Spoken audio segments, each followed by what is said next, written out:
Good morning, Raptor freaks. Lexiot's here. It is Wednesday, and the Raptors are playing the Timberwolves today. They lost to the Lakers yesterday. So, lots of work to do today. I got a reaction and a preview to do. So, I'm going to start with the preview for tonight just to get ahead, and then we'll look back and look at the game against the Lakers last night. Other stuff, whatever you guys want to talk about. It's the Raptor Freak stream. Let's go. All right. First of all, Raptors injuries. Of course, this is interesting. There is a little bit of change for our injuries as of yesterday. So let's go over it real quick. Of course, we saw the return of RJ Barrett and Emmanuel quickly, and they are not on the injury list at this point. So we should expect them to play tonight, but maybe not because it is a back to back and they don't want to rush them back. So I don't know. I don't know what's going to happen with them. They could play tonight, but maybe it's too much of a grind. I mean, I think it's so screwy that they have to fly from Toronto last night to Minnesota to play this game. I feel like this season, the NBA has scheduled a lot of back to backs out of Toronto, not just for Toronto, but for other teams that play here also. And I feel like that's a devious thing to kind of try and make a team go through midnight customs and all the weird stuff that can happen, like as far as flying around in the middle of the night in the airplanes, airports, and stuff. Anyway, here's the injury list for the Raptors. Gary Trent Jr. has been was ruled out yesterday. I don't know if he'll be back tonight. You know what Darko said about Gary in the interviews before the game yesterday was that Gary is kind of out for maintenance in general. It's not necessarily the knee thing that happened with Tobias Harris on Sunday against the Sixers. It's kind of just a general all around. He needs rest and maintenance because he's kind of been worn out for the season. Now, that could mean that Gary's back tonight, and maybe they flip IQ or RJ out, something like that. So Bruce Brown's actually listed on the injury list this morning, saying that he wouldn't return to the game last night due to a right knee soreness. I wonder if that will keep him out today. It could very well be that Bruce Brown is going to sit out tonight. It could be like a switcheroo, a little bit of a switcheroo. Guys like Gary will come back. Bruce Brown will sit. Maybe like one RJ or Emmanuel might sit. One of them might play. So we'll see. Maybe both of them will play. I don't know. Abaji could return tonight, actually. We could see Abaji come back as one of the guys that kind of flip-flops because he didn't play last night. Chris Boucher is ruled out. He won't be playing. DJ Carton won't be playing. Jakob Pertl and Scotty Barnes, they won't be playing either. And neither will Jonte, of course. Jonte. So there's your injuries. Bruce Brown added, and I think Gary and Oshai might play tonight just because it's a flip. It's a flip. All right, Minnesota does have some injuries themselves. Karl Anthony Towns is out right now, guys, which is not a horrible thing considering we have no size right now. So Cat is out. There is optimism that he could be back before the regular season ends.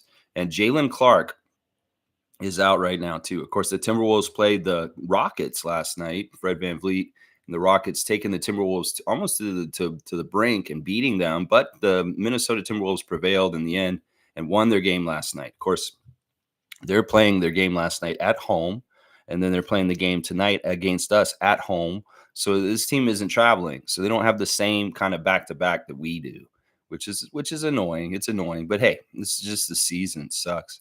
So who's on the Timberwolves right now? This is crazy because we played the Timberwolves the first game of the season, and we beat them.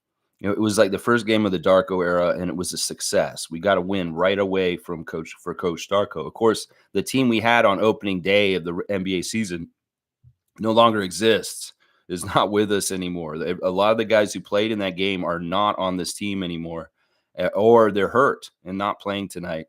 So it's going to be interesting. This is the only team that has not beaten us this year. And in some ways, if we could somehow, some way find a way to win tonight, that would mean a Darko sweep in one series this season where we beat the Timberwolves both games. And in some ways, that's kind of prestigious considering they were a number one Western team for most of this year, sitting at the top of the Western standings. So in some ways, there's some pride to be had in beating the Timberwolves tonight and winning the season series 2-0. I don't know if we've got it in us, though, honestly. So they're starting Mike Conley, Anthony Edwards, Jaden McDaniels, Naz Reid, Rudy Gobert. And off the bench, they've got Monty Morris, Jordan McLaughlin, Nickel Alexander Walker, Kyle Anderson, Let's see. TJ Warren, Luke Garza, Wendell Moore Jr., and Leonard Miller. Leonard Miller, the great player from Fort Erie. And of course, our Canadian guy, Nikel Alexander Walker, playing tonight. Also, Josh Minot and Deshaun Nix are in the mix with the Minnesota Timberwolves. What have they done? What have you done in your schedule lately? Timberwolves, let's see. They have won 5 out of their last 6, with the loss to Chicago on Sunday, the only loss they've had since St. Patrick's Day, honestly. So, yeah, the Minnesota Timberwolves, top Western team. We're facing them today at home on the second night of a back-to-back after playing the Lakers last night. So, yeah. I think there will be some flipping around on who's injured for the Raptors tonight. I think Abaji and Trent will come back. And it could be that we see one or two of the Knicks that played for us last night, the former Knicks, Barrett and Quickly, sitting out today. All right, let's see. The ref report, undefeated as always. Let's see who's reffing us tonight. We've got David Guthrie as our crew chief tonight, 19th season out of Athens, Georgia. His favorite TV show is The West Wing. He likes the movie The Shawshank Redemption, which I was going to watch this weekend with Adriana. I did not get around to it, but I will probably watch it soon. He likes the Eagles to groove out to. His favorite book is The Match. His meal for today is steak, whipped potatoes, and broccoli. I don't know who's in the kitchen. If anybody wants to cook up some food for this rev, steak, whipped potatoes, and broccoli is what he wants. His favorite app is the PGA Tour app. He'd most like to visit Hawaii. His bucket list is to play golf at Augusta National and Cypress Point. And his hidden talent is hitting fungos. That's like a foam bat. It's like a baseball bat thing. David Guthrie's a former baseball player. Like, he really likes baseball. And hitting fungos is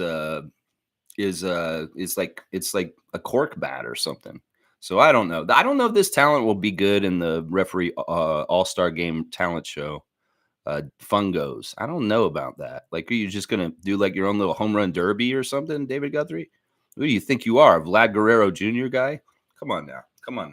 All right. His record with us, let's see. He is the middle ref today as far as record. He's not the worst, but he's not the better one. We have lost the only game that he refed us this year. We are 49% winning when he is present in his career. And the Timberwolves are 39% winning. So 49-39 split for the Raptors with the crew chief, David Guthrie. The second ref is the lawyer, Brent Barnecki. We've seen Brent Barnecki a lot this season. In fact, he's a lot like Justin Van Dyne that we had last night. We've seen him like 5 times. And every single time we've seen Brent Barnecki this year, we've lost, guys, just so you know. 14th season out of Hamilton, Ohio. He likes the TV show Ozark. His favorite movies For Love of the Game. He likes to listen to Chris Botti.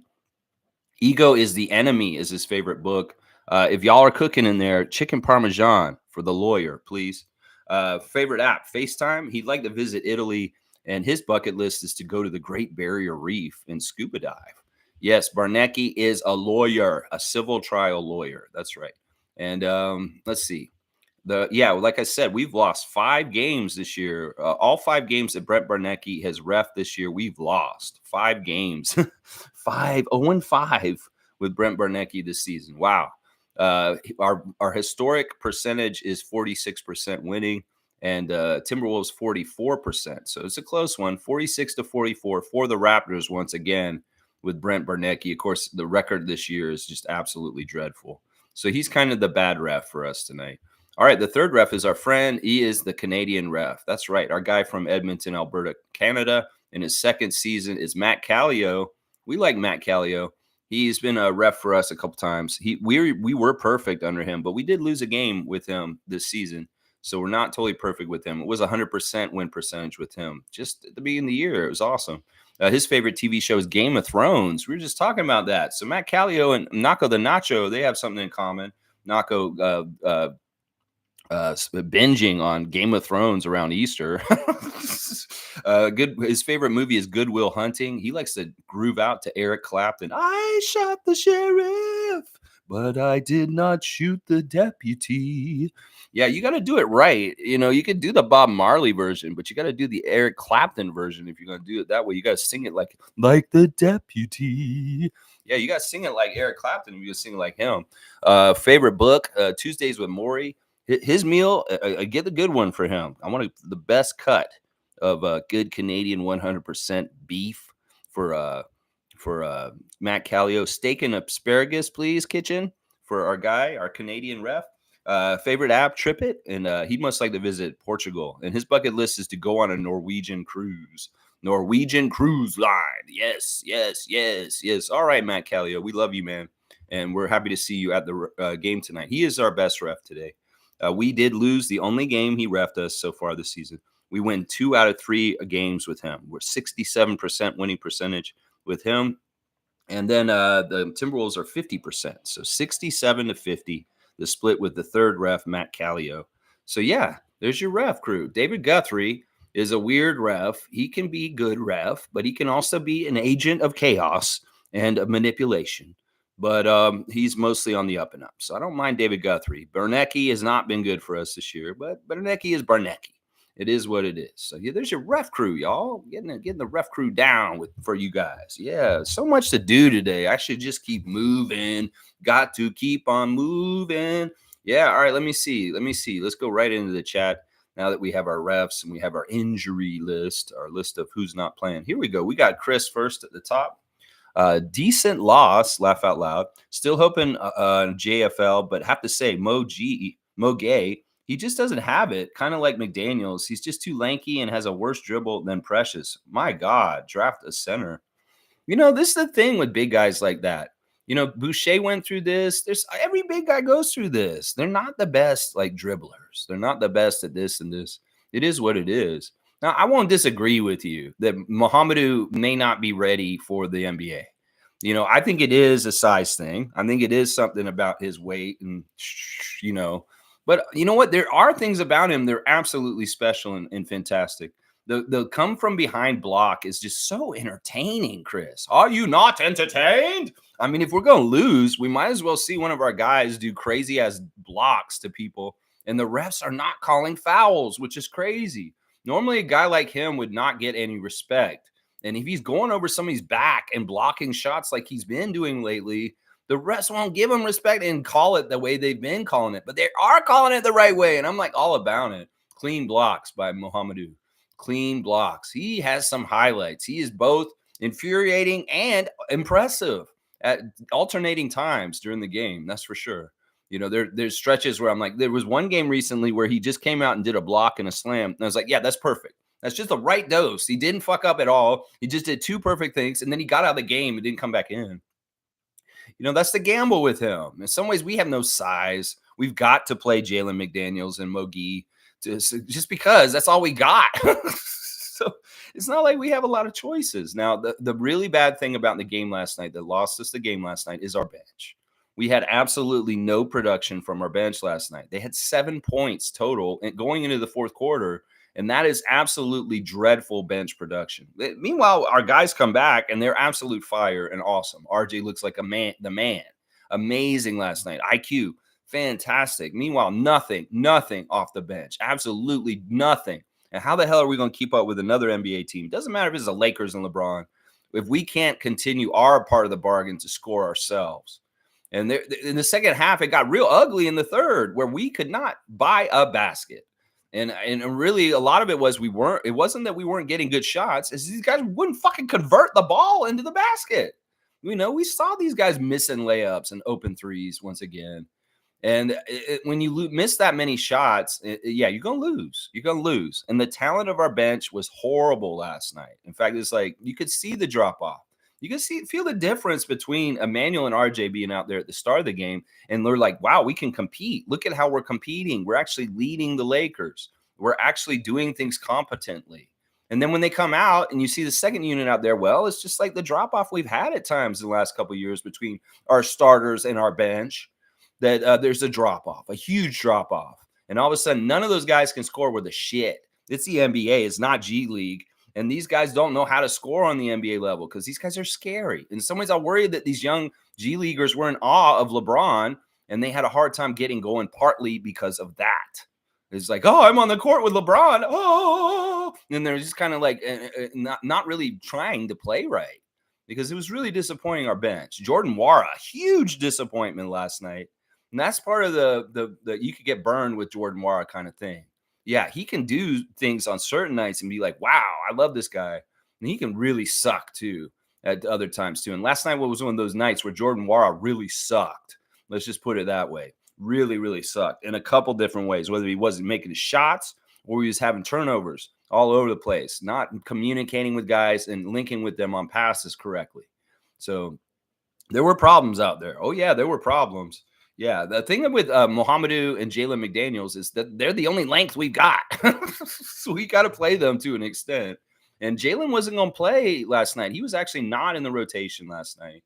He was added at the end in garbage time, and he only played in the garbage time at the end. So he wasn't in the regular rotation last night. He's only playing because it was like that. You draft a center, I'm with you, Chris. I'm definitely with you on that.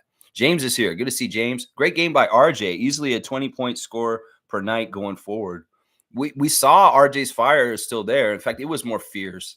I think that with these guys sitting out, they were really ready to play. And, you know, sometimes you're like really bursting with energy, but the rest of the league, the guys you're playing against, they've been playing like the season for a while and they're all tired. In some ways, that's the effect of what happened. These guys got a little bit of a break recently and they're raring to go. And they showed it when they came out there. Some very high difficulty shots made by IQ, the first two that he made. These were not easy shots, and I love seeing them. In some ways, I was like, yeah, this guy's a green light to shoot whenever he wants. I'm not going to say anything that IQ shoots is a bad shot because every single thing he throws up, I don't care how it is a good shot because it has a chance to go in. Trust me. RJ, playing with a huge passion, taking it to the hoop.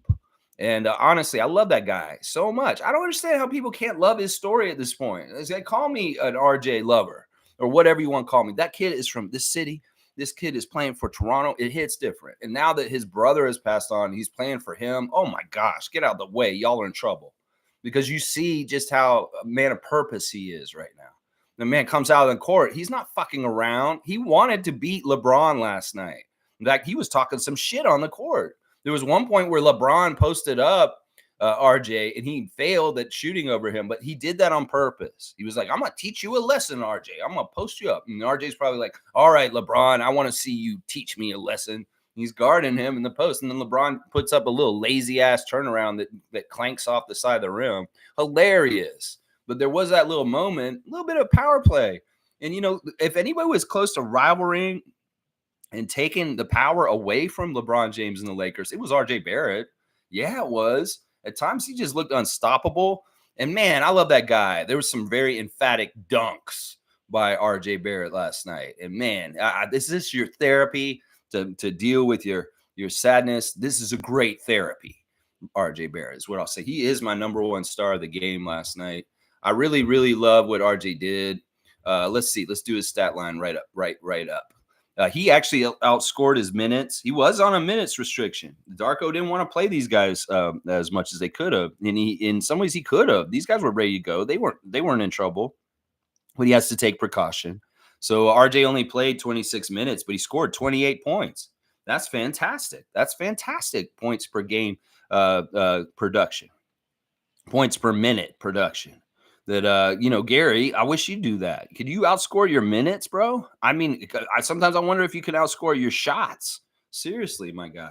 Seriously. So, yeah, RJ, 11 of 18 from the field. Very efficient. Very, very good. 2 of 3 from 3. 4 of 7 at the free throw line. The free throw line was Odyssey. He started real good with it, but, I don't know what's going on with him in his free throws. 6 rebounds, 6 assists, 3 fouls, 28 points, a -9. In 26 minutes. RJ Barrett, you are my star of the game. My second star of the game, Emmanuel Quickly, his partner in crime out there. 27 minutes for him, 20 points, 7 of 12 shooting, 3 of 7 from 3, 3 of 3 at the free throw line, 3 rebounds, 6 assists, 1 steal, 3 turnovers, a -8.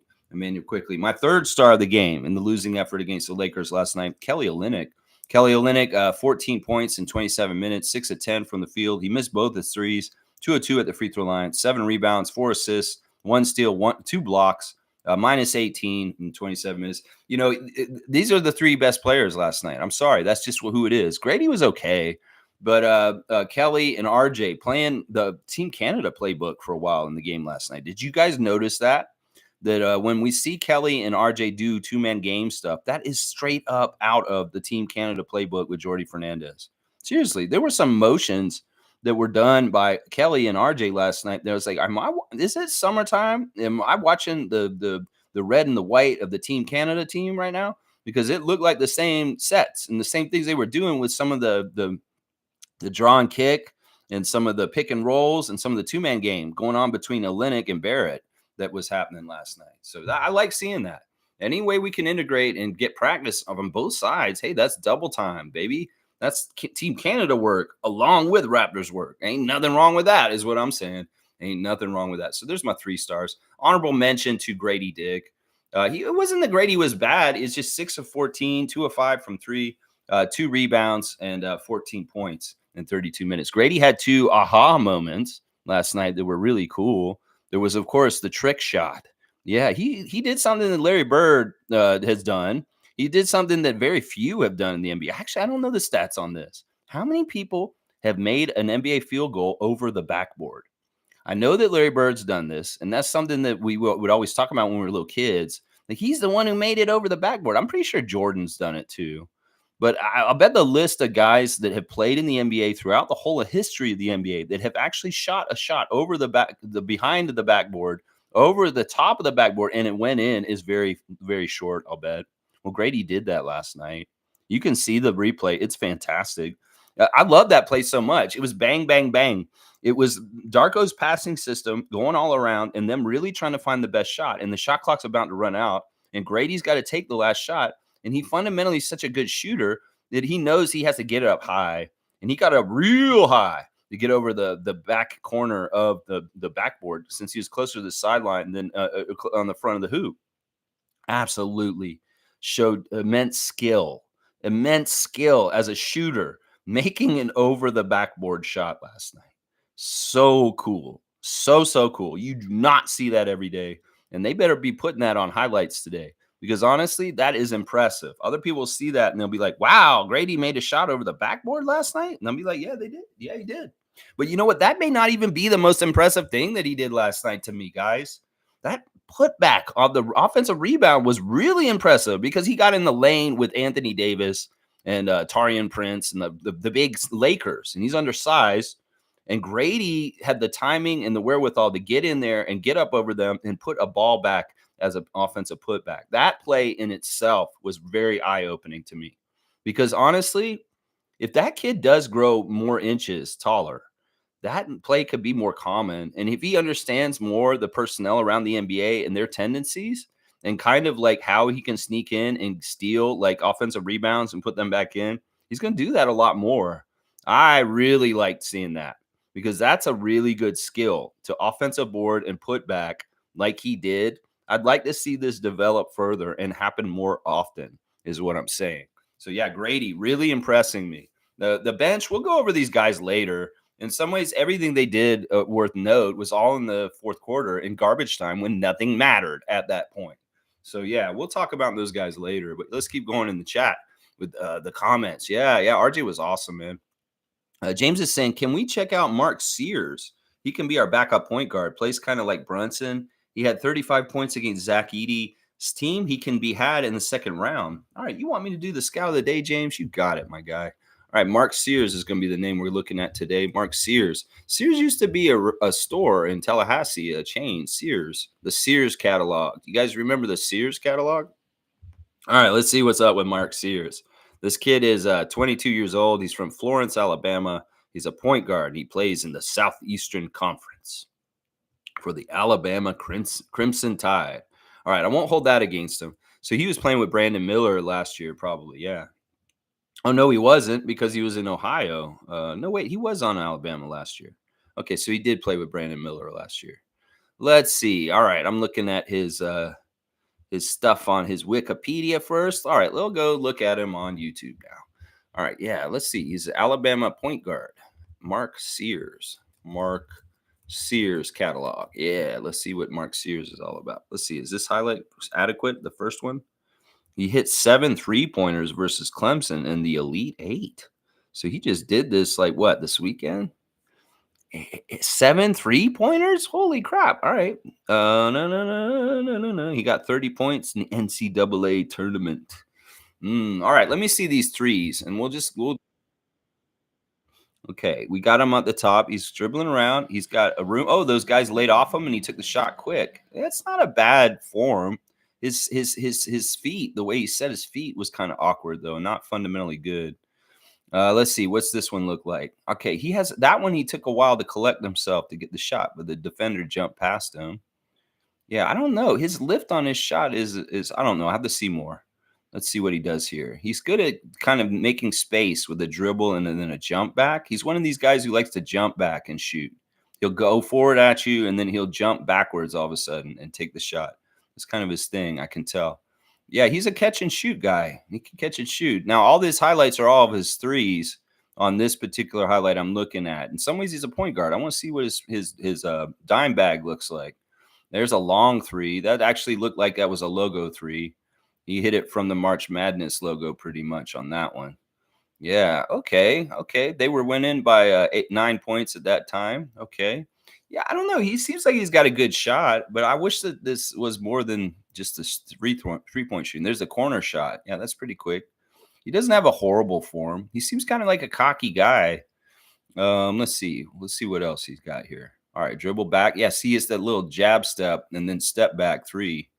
That looks like his bread and butter move. He's all about a jab step back. So yeah, I don't know, man. In some ways, I'm not very interested in any guards, to tell you the truth, James. And part of it is because Scotty. It's Scotty, man. In some ways, we it's weird because in some ways we don't need a point guard right now. We really don't need a point guard. We built our team with all these great passers at this point. It's almost like Emmanuel's going to be the point guard, but he's really the shooting guard, and Scotty's going to be the point guard, but he's really like a forward.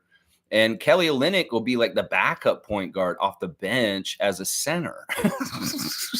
It's really going to be like that. And RJ will be kind of a point guard at times too. We saw how he was dumping off passes, short passes in his return to the game last night. He was like, draw all the attention in the lane. And then all of a sudden he's dropping it off to Bruce Brown and he's getting an easy layup. That's RJ's game at this point. He used to force those shots against triple teams in New York, and he learned from that. So he don't do that no more. He understands when it's collapsing, he's got to just hand it off to somebody. He's gotten really good at that. Once again, my whole concept called pointless offensive system, meaning no point guard, is really where the Raptors are going. Every single guy in their lineup is going to be a good passer. Now, I mean, technically, it probably is good to have a backup point guard, just a technical good backup point guard. But if we're going to do that, I don't want to draft one because these youngsters are not the right ones. I'd rather go out there and get one that's vet and proven and will come in and just be a steady. And I don't want it to be a big name. It could be a guy like Dennis Schroeder who comes in and just kind of is a steady veteran point guard presence as a backup point guard. In some ways, I've been burned by Malachi Flynn, and bringing in any kind of prospect from college and hoping that this guy will turn into a very suitable, fundamentally sound, productive point guard. Well, we waited on Malachi for 3 years and we didn't get jack shit. So in some ways, once again, in this position, I'd much rather have like a mentoring kind of point guard, an older point guard, like maybe a Corey Joseph, show up and be our backup point guard next year. I know he's a little old and maybe not that flashy, but he's suitable for what we would need as far as just being a steady vet presence. Think like what Garrett Temple's doing right now, except a legit point guard. It's crazy. Garrett has to play backup center. So crazy. There was some really good defensive work by Garrett Temple at center, though, considering he was trying to guard Anthony Davis. The work that him and Bruce Brown did as a patchwork defense for us in the front line was absolutely amazing at times. No lie. It wasn't perfect, but they stopped him at times being so much shorter than him. And I was super impressed with that. There were times where the refs let us go up the back of Anthony Davis and they didn't call jack shit. Now, I was fine with that. In some ways, they knew we had a little bit of a mismatch that wasn't fair. And they allowed Temple and Brown to be a little bit more physical and scrappy when dealing with Anthony Davis. And I feel like they were really successful. And it's crazy how well they were doing trying to guard him, considering all factors. Really, really crazy. In some ways, Garrett Temple was absolute dog shit offensively. He missed every single fucking thing he did last night, pretty much. Every shot, he went to the free throw line, missed up some free throws too. But he was really good as the backup center defensively, which is absolute crazy. In some ways, he was good in that way. Yeah. Yeah. So I'm not big on looking at point guards. We definitely want wingspan, at least, if not a center. Wingspan is what we're looking for, James. But thanks for bringing Sears to my attention. But yeah, I'm not interested. I'm not interested because in some ways I don't want to wait on a point guard to maybe see if we can see if he plays good in the NBA or not. Let's see. Trevor's saying, "Good morning, Raptors family. Another loss, but it's a win for us. Need a good branch. Good going forward. Need a good branch going forward. All right. Yeah. Okay. All right. Let me go look and see at our chances and how they've happened to change as of last night. Now we are 80 or 90% going to finish in the sixth worst position. That we have a 90% chance that we will finish there. And then it says for our chances to get in to keep our pick as of right now, it's 27, 35, 36, 37, 44. It's about a 45% chance still. I don't think that's going to change too much. As long as we're in this position, it's going to be a 45% chance that we'll keep our pick. So it is what it is. That may not go up that much more. It could get a little closer to 50, but probably not. Probably not. Yeah, it is what it is. All right, Trevor's here. So let's do the classic card of the day. Cosmic classic card. Oh! And whoever gets it first writes in the full name, and we'll get the 100 points for Raptor Freak trivia score. All right, so let me get it out. Let's see what it is. I'm going to grab from the front today. Ooh, this is a special card. It's in plastic. What is going on here? Okay, we'll do this. This is weird. This is a more expensive card. This is kind of like the card that I gave to Chris, the CJ McCollum jersey card, except it's not a jersey card. All right, first person to write it in will get the 100 points. It's coming up from the corner here, guys. Who is that? The color scheme's really weird on the card, so it's really kind of hard to see. It's in black and white, kind of. I should turn it better.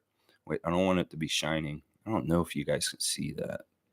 Who is that? That's the Hawks. It says Hawks on his jersey. There you go. James got it. It's Jason Terry.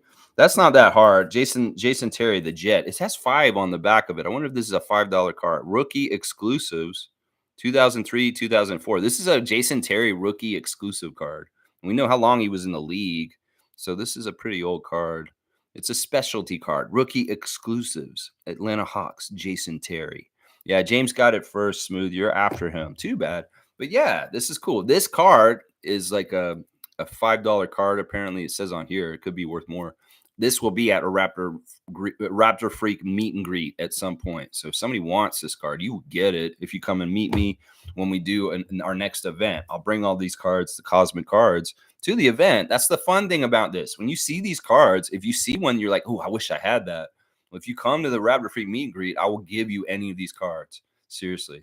Unless they're ones I really want to keep, I'll send them all to you guys. And last time, people went through these. Monique got a bunch of cards when she came to Real Sports after the open coach's house. And, other people were getting cards too. So that's what I'm saying. This Jason Terry rookie exclusives card is a perk and available to somebody when they come to the meet and greet. I will have it with me, just so y'all know. Good job getting Jason Terry. That's not that tough. He played a long time.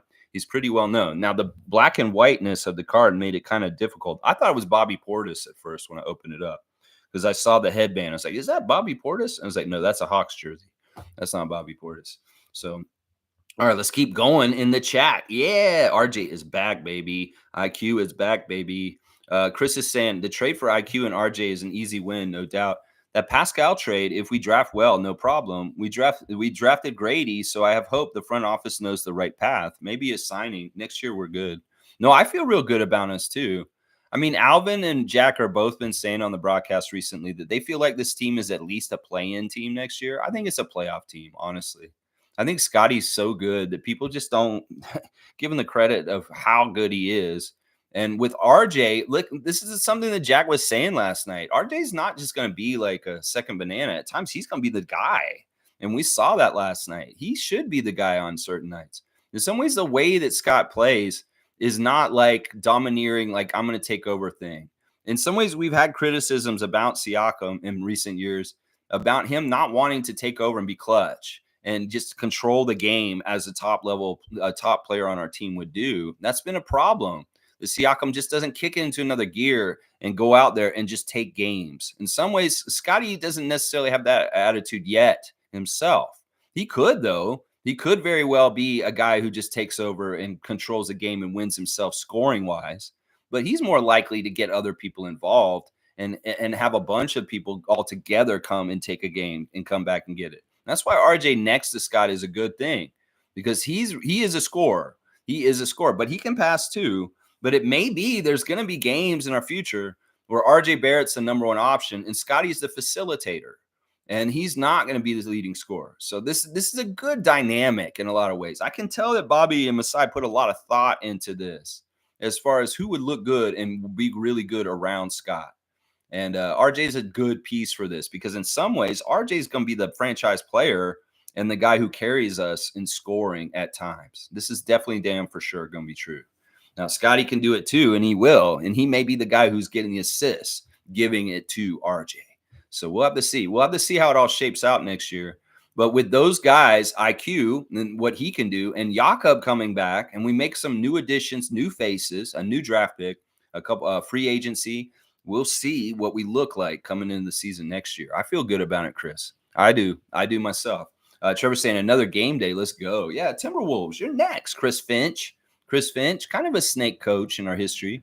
If there's like a prelude or a preview of Nick Nurse snakery, well, Chris Finch is kind of that snake in that way. He snaked Nick during the Tampa season. So, yeah, I'll come and be your replacement for Scariolo. I'll be your new offensive coach, Nick. Yeah, sure. Psych. I'm taking a job with the Timberwolves. I'm out, bro. It's like, yeah, all our team was decimated by COVID and couldn't play all of a sudden while they're playing in Tampa, Florida. And our top assistant coach takes off and takes a job coaching the Timberwolves, leaves Coach Nick Nurse high and dry. Yeah. Nick wasn't happy about that. I could tell that really pissed him off, honestly. You know, in some ways, it's like, yeah, he's a snake coach, Chris Finch, but he's had a lot of success since he's been at Minnesota. He's kind of gotten that program out of the mud and respectable and going in the right direction. So much so that the owner of the Timberwolves has stopped selling his team because all of a sudden it's, oh, wait, this team's good. It's not bad. I don't want to sell anymore, A-Rod. Sorry, Yankee asshole. Yeah, sorry, buddy. I'm not gonna sell this team to you after all. I've had seller's remorse, and I haven't even sold it yet, so I'm just not gonna sell it to you. Okay, Glenn Taylor, you go on then. You go on then and do that. It's so funny. All right, let's see. Cowboy is here. Good morning, Lex, Tap, and Raptor Freaks. Great job by RJ and IQ. Also, I think Zach Edey is gonna be a lottery pick if he isn't already. Yeah, I mean, I'm telling y'all, they try and hide guys' value by putting out all kinds of articles, mock drafts, try and make people have their ideas and opinions of where guys should be and their value. In some ways, I don't give a shit about any of the mock draft coverage or any of the kind of draft speculation because honestly, once again, I don't live on the moon. Yeah, I said that. I don't live on the moon. I don't live on the moon like Bobby and Masai do. They live on the moon and they know what it takes to drive the moon rover over to the big crater on the dark side of the moon and go get the special elixir from the water part there or whatever. I don't know because I don't live there. And anyway, they know the draft picks better than us. They don't. In some ways, do you think these motherfuckers are listening to ESPN and are going to their website and see, oh, they probably do check on them, sure. But do you think they're putting any weight in what they see through what those jackasses see at ESPN? No, they trust their own eyes. They trust themselves. You know, if OG ain't shooting a miss, Masai and Bobby ain't drafting to miss. And they do sometimes, Malachi. But it's the thing. They want to look with their own two eyes. They saw Scotty Barnes for who Scotty Barnes was when that draft came up, and they took Scotty Barnes. So that's what I'm saying. I'm going to trust my front office to have the right rankings of the college basketball players coming out this year and who should be where and how it all shakes out. And the other thing is they got to be nimble on their feet to see how things go down and who gets picked where. In fact, that was what happened last year. They were nimble on their feet. Grady Dick fell to them at the 13th pick. He should have been a top 10 pick. Obviously, I can see what he's doing right now. And yeah, this guy should have been the 8th pick or the 7th pick. But we were lucky. and he fell all the way to 13th. Masai and Bobby couldn't pass him up. They're like, this is the best player left in the draft right now. Let's get him right now. Forget about Cam Whitmore. Who cares? He fell all the way to 20. Grady Dick was the right pick at 13 last year because it was just so good to get him at that spot. So that's what I'm saying. We're going to see how the opportunists of Masai and Bobby are for this draft. And I'm not going to act like I'm smarter. In some ways, I can look at Klingon, Edie, and Ware, and I can tell you who I think the best one out of those three is, but that may not be the perception in the league, and it may not be the perception of our own guys as far as who they are and who they value and what they think. Zach should have an extras to him because of being from Toronto, being on Team Canada, being familiar with Kelly and RJ. These are extras that are built into him right away. And when you think about drafting a prospect, you got to think about all the pluses and the minuses. Those are pluses that are on that list right there that I just said. Yeah, it's going to be interesting to see how it all goes. And real quick, y'all, I haven't done this in a while. Tada Services. You can call Bradley and his cleaning services, 647-833-6844. This time of year, spring cleaning's coming up. And if you want some help, some manpower, woman power, whatever power, I'm sure Bradley can get you that power. You just got to call him at 647-833-6844. Spring cleaning time is here, and Tada can help you. That's what I'm saying right there. Yeah. Nako's saying the Pascal trade is a little underrated because we probably wouldn't have gotten Oshai and Kelly. I don't blame Masai on waiting, considering the return on OG. Well, the Siakam trade is a weird one because in some ways it's not Brown and Nwora that we got, and it's the draft pick. It's the draft pick that's in the middle of the round, and there's another draft pick too. You got to remember we got 3 first-round picks in that pick with Siakam, and that means we're going to get 2 more first-round picks in the years to come after this year. So that Siakam deal is going to be the gift that keeps on giving into the future. More than the other ones even. So just remember that. We got 3 first-round picks for Siakam, and one of them is this year. The other 2 are in the future. So you know what? That's when we're going to find out the balance. Who cares if Bruce Brown walks and we don't have him on our team next year? Who gives a fuck?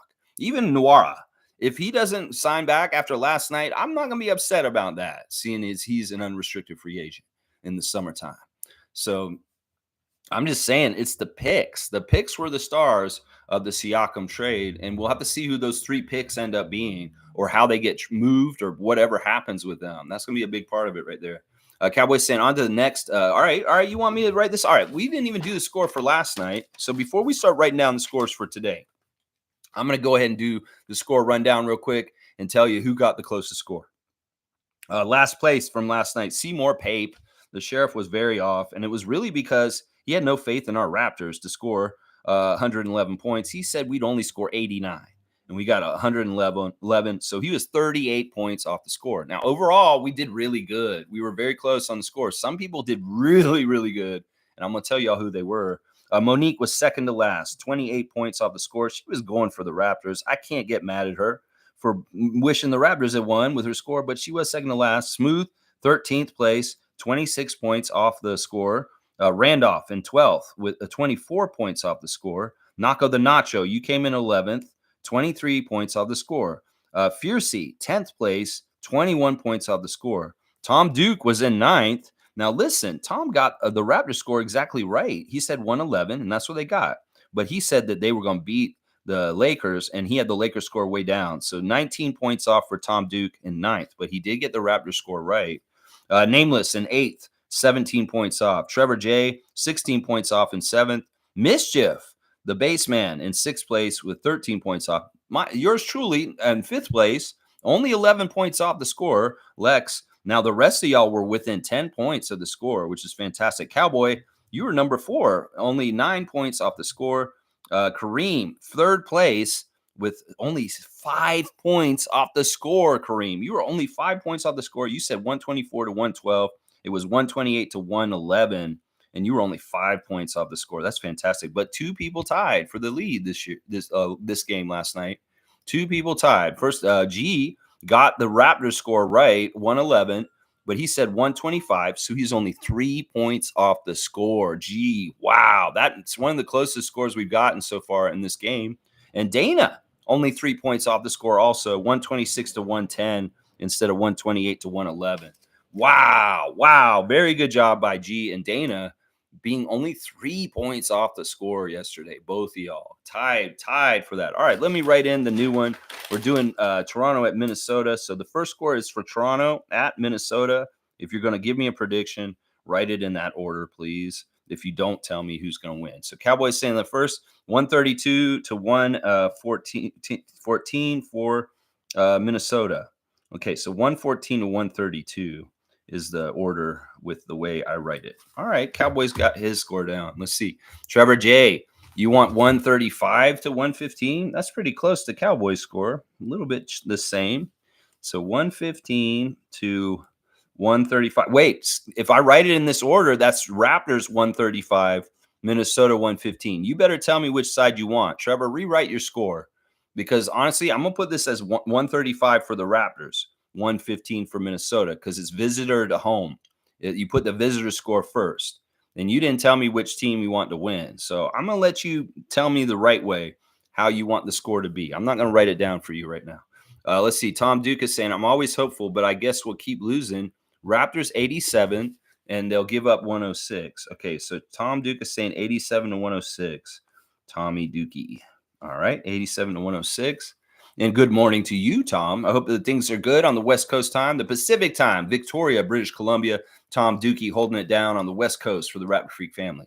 We love you, Tommy. And look at RJ. RJ, you rule. That's right. That's right. Such a weak bench. Sheesh, painful to watch at times. It just, the talent just doesn't line up with the length and the talent on the other side. It is what it is. These guys are, they're just here to get a tryout and to play a little bit now. Doesn't mean they need to stick around. Doesn't mean they need to stick around. Dana is here. Good morning, everyone. This is for LeBron. She's got her 2-finger salute for LeBron. I like to say this. The visit by LeBron was nice last night. It wasn't contentious. He wasn't too much of a jerk. He actually played pretty well last night. I couldn't hate on him too much. He was making his shots pretty good. He was active. He was not totally lazy. The crowd last night, very Lakers. A lot of Laker fans there. A lot of Laker jerseys in the crowd. A lot of cheering for LeBron, cheering him in the introduction at the beginning of the game. When he came out, ovations. They even cheered Anthony Davis when he was introduced in the starting line. It was like, I can understand LeBron, but why are y'all cheering AD? What the fuck is wrong with y'all? Laker fans taking over our arena last night. It is what it is. In some ways, we're in a weakened state. We're losing a lot. So real wins for the Raptors ain't going to try and come the game. And meanwhile, the Lakers fans really want to see LeBron before he retires. So they come in full effect. This is going to happen. In some ways, what happened last night is what we do to Detroit Pistons Arena. We take over Little Caesars as Raptors fans come across the border. Well, Lakers fans came out of the woodworks in Toronto to come and honor and cheer on their legend, their great GOAT, LeBron James. Now, I would say this. LeBron was very gracious. Once again, he said some very nice things about Toronto and its fans after the game. And in some ways, I can't hate on that. He said these things about our team, our arena, and our fans in the past many times. And in some ways, there is a love affair between LeBron and Toronto. He does really love the city. He comes here in the summer for Caravana, and he's hanging around. They'll see him in Yorkville in the middle of August, just hanging out on the sidewalk cafe, eating with somebody. In some ways, listen, I like that LeBron respects our fan nation. I like that LeBron respects the city of Toronto. And in some ways, even though when he was killing us in the playoffs, there was a respect for us as the fans of the Raptors that in some ways I appreciate. I do appreciate that. So if there was any of that kind of stuff last night, that's fantastic. In some ways, I have to respect the fact that this guy's played in the league for a long, long time, and a lot of people really love him. And his career may not be for many more seasons. This may be one of the last times you could get to see him play in Toronto. So I can't hate on that. And people coming out there want to ooh and ah and do everything he's doing. Well, that's just fans of a very good player that were giving him his respect. So in some ways, if it was a Laker building last night, so be it. We're in this position we're in this season right now, and it is what it is. It's just what it is. So respect to LeBron. And honestly, they beat us the right way. It was really a three-prong attack first it was AD being powerful. AD was getting whatever he wanted near the basket. We couldn't stop him. And LeBron was filling in the middle, kind of doing different things, like whether it's trying to facilitate other people. He's trying to get Austin Reeves involved. He could not. And then just doing stuff himself. And then in the end, the guy who really separated things for the Lakers and blew the game wide open in the second half was D'Angelo Russell. So those three guys right there, they were the ones who kind of took it in different sections for the Lakers towards the win. We were hanging with them in the first half.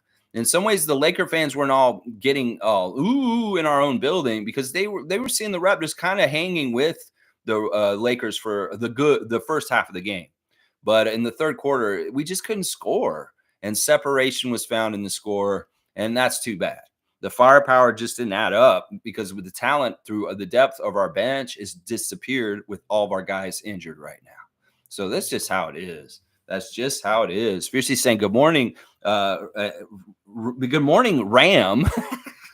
Good morning, Ram truck. Yes, and happy Wednesday, aka Wednesday. Well, the first Wednesday of the year was against Minnesota and was a win.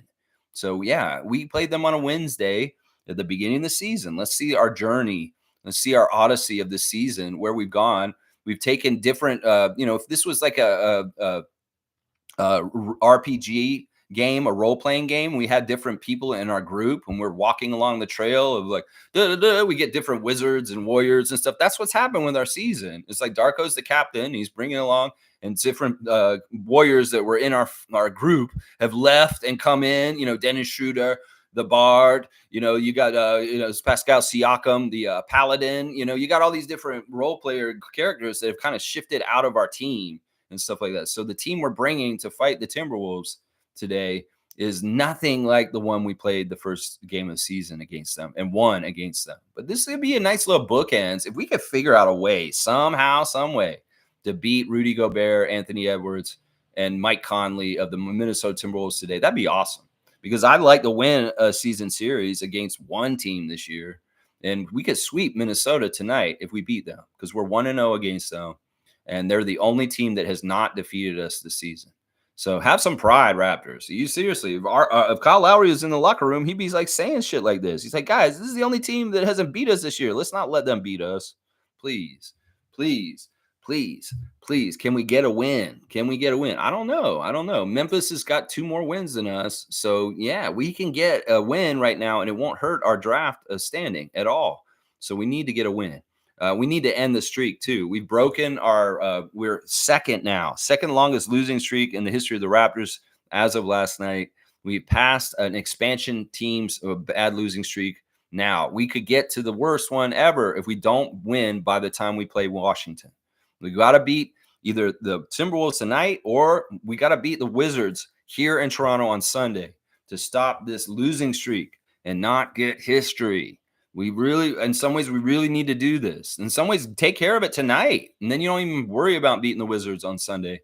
But yeah, in some ways, we need to do this. We can beat Milwaukee on Friday in Milwaukee. That's great. But at least beat the Wizards on Sunday, Raptors, because we need to stop this L train. This L train, we don't need it going down to no more stations, is what I'm saying right now. Yeah. Let's see.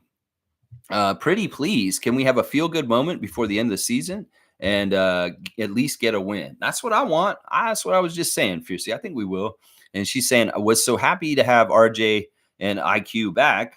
They had immediate impact fire. Had they not been on restricted minutes and our defense tighter, we could have gotten the win. Yeah, we could have gotten the win in a couple different ways last night. I mean, it'd be really great and easier if we had Scotty and Jakob. Yeah. I mean, if IQ and RJ didn't have to be out of the game for so many periods of time, the times when neither one of those guys were out there, we struggled, and we didn't carry. We didn't have guys getting baskets. This is where I get mad at guys like JFL, because I'm like, dude, you're a scorer. Get scores. Dude, just go score, bro. You're supposed to score. You're a scorer. Score. And you don't score. I'm like, come on, JFL. Score, bro. Kobe Simmons, same thing. I can come down on him too for this. Kobe loves playing the Lakers, I'm sure, because he's a Kobe lover.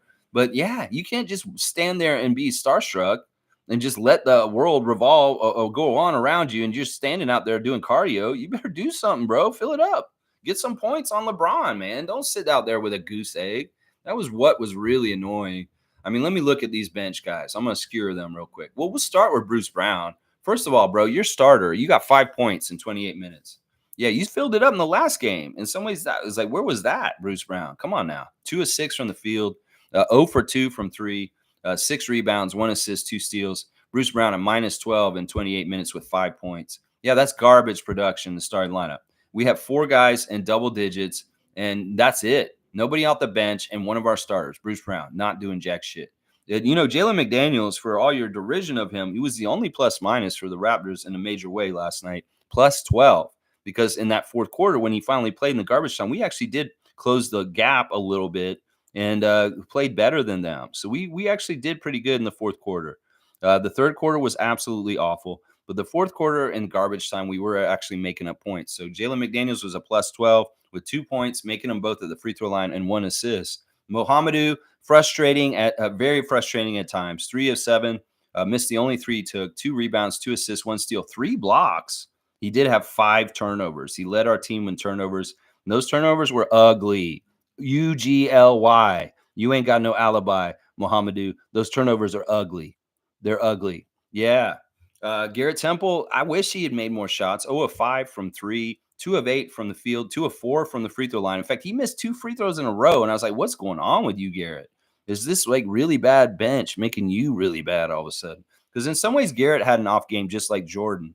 He really wasn't playing well in the beginning, but he got back on track near later. But defensive stuff was really good by him, as I said. 2 steals for Garrett, 6 points, a minus 5 in 28 minutes. Wara was a disaster, honestly. He ended up with 2 3-pointers made late, but that was really, really late. He was 0 for the whole game. And then all the way at the end of the game, he made a couple of threes in the corner. Too little, too late. Those were his 6 points. 2 of 4 from 3, 5 rebounds, 1 assist, 1 steal, 4 turnovers for Jordan. So 9 turnovers between him and Gay. The two of them only had 9. They had 9 turnovers between them. That's horrible. Kobe Simmons, 2 for 3, 1 of 2 from 3, 3 rebounds, 3 assists, 1 steal, 1 block, 5 points. He was a +1. So in some ways, there's some production in there that's kind of hidden. With Kobe Simmons is not too bad. And JFL, 2 of 5, 0 for 1 from 3, 1 of 2 at the free throw line, 5 rebounds, 1 assist, 2 steals, 5 points. The worst plus minus on the team, a minus 21 for Javon Freeman Liberty. Yeah, just really, really bad bench. Really, really, really, really bad bench. Really bad bench. And all their scoring they did in the fourth quarter in garbage time. They were mostly all goose eggs up until then. Almost all goose eggs. That's right. Let's see. Chris is saying Wednesday. Wednesday. Okay, Nako's saying RJ and IQ make games far more watchable. 115 to 98 for the Timberwolves. All right, 98 for Toronto, 115 for Minnesota. Nako. All right. Let's see. Chris is saying I might get a Whopper today because we're getting walloped tonight. That's not the right attitude. Honestly, we could beat the Timberwolves. Seriously, we beat them in the beginning of the season. Let's try and beat them tonight. In some ways, I'm not about trying to lose on purpose right now. So right now, the mode should be we're trying to win, that's for sure. There's no more of this trying to tank on purpose kind of shit right now. We should try and win, even if we don't win or are successful. Well, these guys have been doing this whole time. Well, I'm with them now. Before I was like, yeah, don't try and win. But now I'm like, yeah, let's try and win now. This is the time to try and win at this point. Yeah. Yeah. Whopper. Yeah. I don't even know why you're bringing it up. Burger King. Fiercely saying, I'm not stressing about the bench. Some of them clearly failing their auditions. So Operation Cleaning House in full effect shortly. McDaniels had a year to tighten up, but he didn't. So peace out. Peace out. Yeah. I mean, it is what it is. These guys are getting their shot. They're getting NBA games. They're getting their dream. And in some ways, that's good enough. In some ways, good enough. Smooth saying all those purple and gold jerseys in the crowd last night, disappointing. That's Toronto for you. Yeah, I mean, you got to think about where the demand is. The demand isn't from Raptors fans like us. Because honestly, we've gone to a lot of games this season. This is the demand of LeBron fans that want to get their chance to see him before he takes off. I'm not upset about this. In some ways, this kind of stuff happens with him and Chris Paul. The same kind of thing happened kind of when the Warriors came to town. There were a lot of Warriors fans and a lot of Warriors jerseys too. There are a lot of people in this city that are Lakers and Warriors fans in Toronto. And in some ways, they come out of the woodworks when their teams come to the city. We do have Celtics fans here too, begrudgingly. Blah, blah. I know. I met one at the NBA restaurant. Piece of shit. All right, yeah, let's keep going. Cool Cat saying, "Good morning, Rapid Free Crew. It was nice to see RJ and IQ on the court release some of the personal stress." Yeah, RJ, man, he is a fiery player. And listen, if he's fueled by emotion, maybe he has a new fuel source to like channel into his game with energy. And man, that's a very healthy way to work it out, honestly. Yeah, those guys are awesome. And the professionalism and just the way they carry themselves, it just makes me really happy. Kelly is out there talking to the refs all the time. Like him and Justin Van Dyne had ongoing conversations last night. And it's really like Kelly is politicking and talking to the refs about what is fair and what isn't. And he's kind of making the Raptors get their fair share on the court as far as keeping the refs honest. He's very much talking to them in a commentary during the game about calling things consistently at both ends. You'll see Kelly, sometimes you'll hear him, you'll pick it up off the microphone somewhere, him saying something like, "Justin, you got that one that right this time, but why aren't you calling it at the other end?" He's very much doing that. And I love that. I love that. We need people to stand up for our team and say, yeah, we are valuable. We are people. Like past Raptors didn't have any connection to our team. They didn't have any heart for it. Why would they fight for us? Why would they go out there and argue with the refs and kind of do things? Well, Kelly, he'll do it. And it's awesome. It's so awesome. Kelly doing a little bit of hockey stuff out in the court, little physicality near the basket with bumping people off. The spin moves, they're like weird Canadian Olajuwon moves where he spins around and comes up and under. And some of it looks like travels, but he does it and he makes it. And it's crazy. It's really crazy and ugly. But hey, I'm not hating on it because it's working. It's working.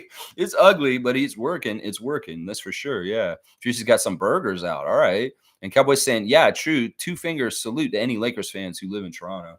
I mean, I get it. I get it. Stevie Roots, my buddy, he would tell me he'd drive the bus out up north in York region. And there was some other drivers who are Laker fans and always talking trash to him. And it's like, I can't stand this guy I work with at the bus company at York Region Transit because he just talks trash about the Lakers all the time. It's really, really annoying.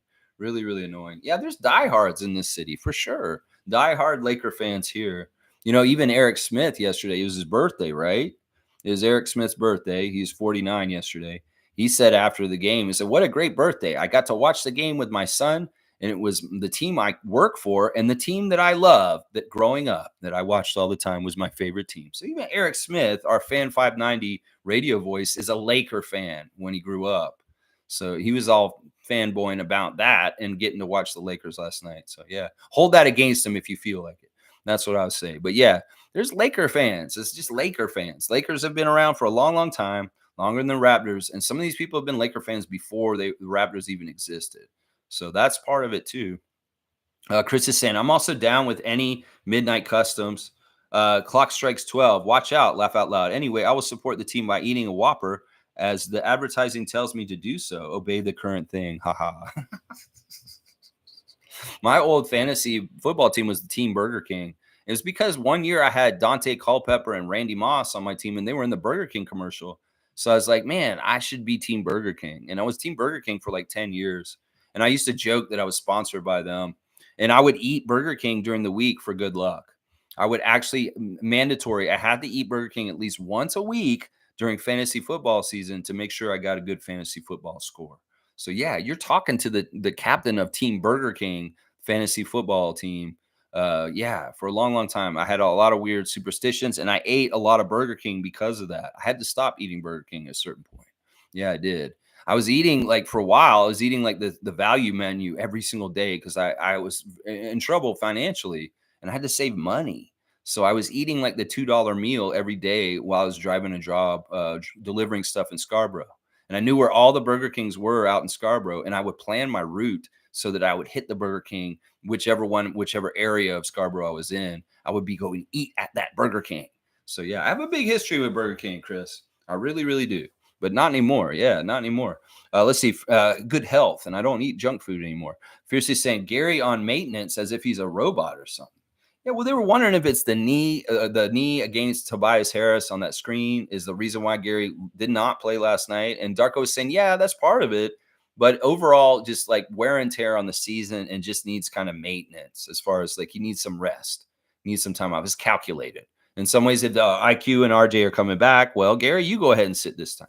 There's a little bit of switching in and out like that. This is the same kind of shit we were doing at the end of Tampa.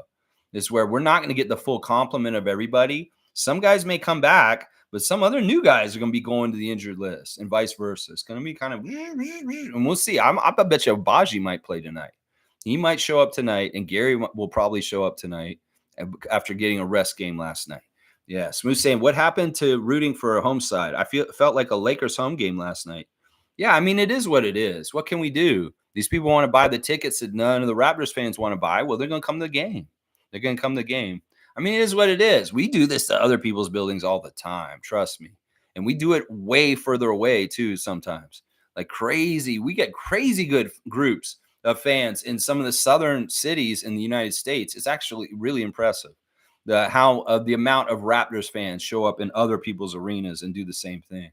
So, yeah, Fiercely saying, yes, so many yellow jerseys in the crowd. It was nauseating to watch. It is what it is. Whatever. I mean, it is what it is. They come to the city once a year. And like I said yesterday, it's not always a guarantee that LeBron's going to play. So in some ways that matters. Fiercely saying, I don't feel like cooking today. Tom can do the ref meals. You guys don't feel like feeding the refs? It's all good. Smith saying, hey, I was a Rockets guy in the 90s, but I always rooted for Toronto when Houston played them.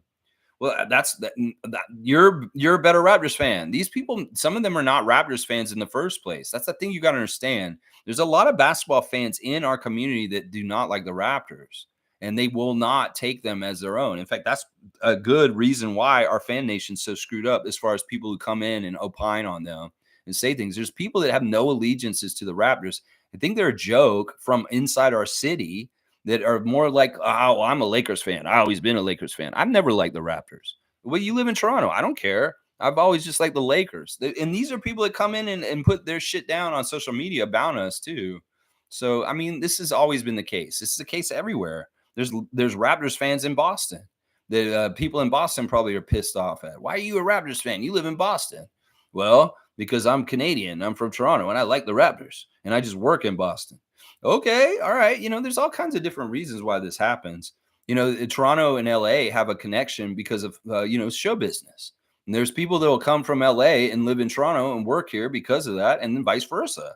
There'll be a lot of Torontonians in LA also because of the show business. There's a lot of people that want to be actors and comedians and writers and stuff, and they go for their dream in LA. And then there's also people that come from LA to come here to work on movies and do projects here also. And, that kind of stuff happens too. So Fiercely saying the goat and sushi didn't help yesterday. So I'm focusing on me today. So she's just making her own dinner for herself. We're going to give you a 3-pointer in some ways, this is very selfish, but I like it. 73. You got 73 dunks at this point, Fiercely. That's hilarious. So she's got a salad. She's got some spaghetti and meat sauce. And she's got a glass of red. Yeah. Okay. So she's just focusing on herself. There you go. Nice work. Yeah. You deserve it. Yeah. That's right. Tom's saying it. Tom's not cooking either. All right. Naka's saying Joffrey's such an immature dumbass. All right. Game of Thrones non sequitur. All of a sudden, Joffrey is such an immature dumbass. Well, that character's designed for you to absolutely detest and hate him. He is one of the most villainous, hated characters in all of the history of characters and stories. Joffrey. Well, you know what? You're marking out the right way because he's a heel and you're supposed to get hate for him. Yeah, you're supposed to have hate for him. That's right. 100%, Tom. Well, look, my brother's here. Good morning, freaks. Good morning, Carl Otts. I love you, Carl. And I hope that you are doing very well and your children also and your wife. And everybody's good in the hot Atlanta, the ATL down in the dirty South. Yeah, I hope you're doing really, really good, Carl. And I miss you, man. I miss you a lot. And I'm looking forward to seeing the folks later on this month. Yeah. Always love to see my brother in the chat, checking in and saying hi. Hi, Carl. Hi. Chris is saying, I get it, but a fan of the team is fine. But a fan of LeBron, regardless of his team, is suspect to me. If it was all LeBron Lakers jerseys, too easy to be a LeBron fan. That's smooth. Well, I agree with this. This is part of the reason why I was a hater of Jordan, a hater of Kobe, and a hater of LeBron, because these are the best players in the league at their times, and it's too easy to root for them. I've always rooted for underdogs. I think that people are lazy. They just decide, oh, I like the NBA. I'm going to root for LeBron because it's easy. That's just easy, motherfucker. That's easy. And that's why I don't respect it totally. It is what it is. If these people want to be LeBron fans, they're going to be LeBron fans. Some of them are Laker fans and not necessarily LeBron fans. They're Laker fans first because they were Laker fans when Shaq and Kobe played, when Magic Johnson played for them. So there's different kinds of Laker fans. There's straight up fans that were LeBron fans that went from Cleveland to Miami to Cleveland to LA. And then there's fans that are historically Laker fans that were there with Kobe and Shaq and Magic before. So there's different things here. Wayne saying, I noticed something about our secondary unit last night. Nwara, Mo, Liberty Freeman, Dick, they were all breathing hard, which means to me lack of conditioning. Wara and Mo G were obvious. Well, yeah, sure, they were probably tired, but it's not even that. It's just they weren't playing very solid. They weren't playing very tight. They were making a lot of mistakes. They weren't connecting correctly. And they were also, in some ways getting beat by a team that is trying to do certain things to stay in the playoffs. So, it's a weird situation. The talent drop off from our starters to our bench was very, very, very, very steep. Very, very steep, and just dropped off. Dropped off. It is what it is. Yeah. Smooth saying also all the bronze sexuals. Yeah, I mean, I use that terms at times. Yeah, yeah, they love him. They love him. Nako saying, I feel better about Moji if he was younger. If he's able to play like peak Boucher, keep him. Well, in some ways, he has the same career path as Chris. Chris didn't really get tight as a player and right completely until he was like 26. So it took him a little bit. In some ways, that's the thing with him. Some ways you got to worry about the waistline of Gay catching up to him and kind of trying to go out a little bit more. There's a couple of things that could help him, but I don't know. In some ways, he makes the mistakes he makes are really bad right now. And last night it looked really bad. I don't know. We'll see how they decide things with him. Maybe if they see the promise of him, the possibility, those blocks are really cool. I just wish he was a better rebounder in some ways. And I also wish that I don't know, his offense is suspect at times too. He really has to do stuff near the basket. Now, if his three can be good, but he hasn't been taking very many threes lately, is one thing. I will have more of a report on Mohamedou very soon on my work on the review for the 905 season. I have determined that he was the best 905 player this season, that Mohamedou is the MVP of the G League season this year. Just as far as the longevity and the quality of play that he had down there for overall, he was the best player for 905 this year. So I will say that. Chris is saying Moji is entertaining. I do agree, but he's not a sound player. I'll agree with this. I like the highlights, but the lowlights, anyways, you're right. The bench was terrible as a whole. I did like how Dick scored over LeBron, highlight of the night, and the shot over the backcourt. Wow. Yeah. Yeah. I mean, like I said, this is a dream for guys. You're going up against LeBron. He's been around since you were a kid. I mean, he's been playing since Grady's been alive. Grady was in his mom's belly, and LeBron was already in the NBA. So it's a weird kind of surreal kind of thing for some of these younger guys to be able to be on the same court as him. And it is what it is. Fiercely saying, too bad my daughter is short. She could have helped the second unit yesterday. Fiercely saw Sarah Jr. get out there and help them. Smith saying, I didn't realize this, but this draft is considered the worst ever. I thought it was bad, but the worst. Wow. That's what some people are saying. Yeah, that's why in some ways, look, we can't lose in some ways. If we keep our pick, okay, fine. But in some ways, it may be better if San Antonio does get the pick, because we might as well just get it over and done with. Everybody's going to look at it optically, and some people will want to spin it in a bad way to make us look bad, and they're going to do that no matter what. But we can spin it the other way and see the bright side. And the bright side may very well be that Smooth Brown Man, what he said is this may be the worst draft in the history of the NBA ever. Ever. Seriously. Mo's saying, good morning, Rap Freak family. 2 points shy of 30. RJ, incredible. IQ hasn't missed a beat.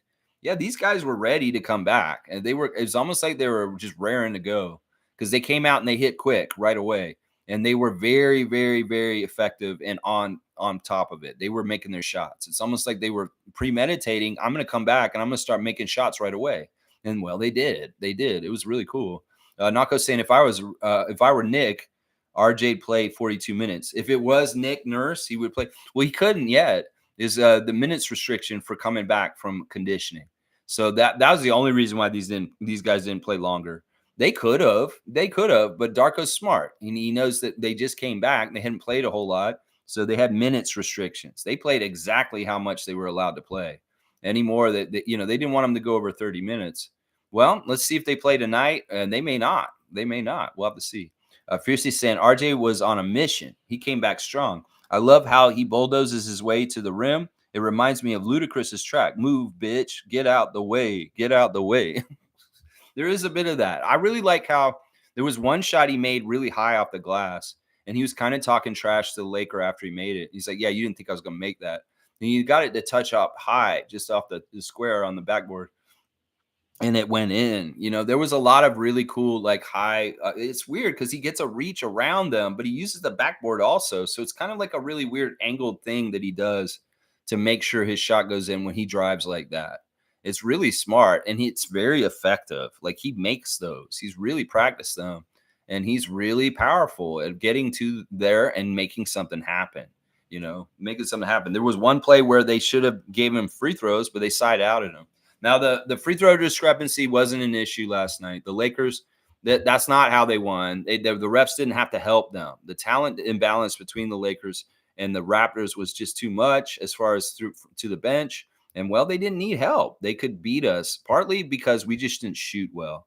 If I look at the team stats for the game last night, we shot 48%. They shot 51%. They got way more shots on goal than us, 101 shots, field goal attempts to 89 for us.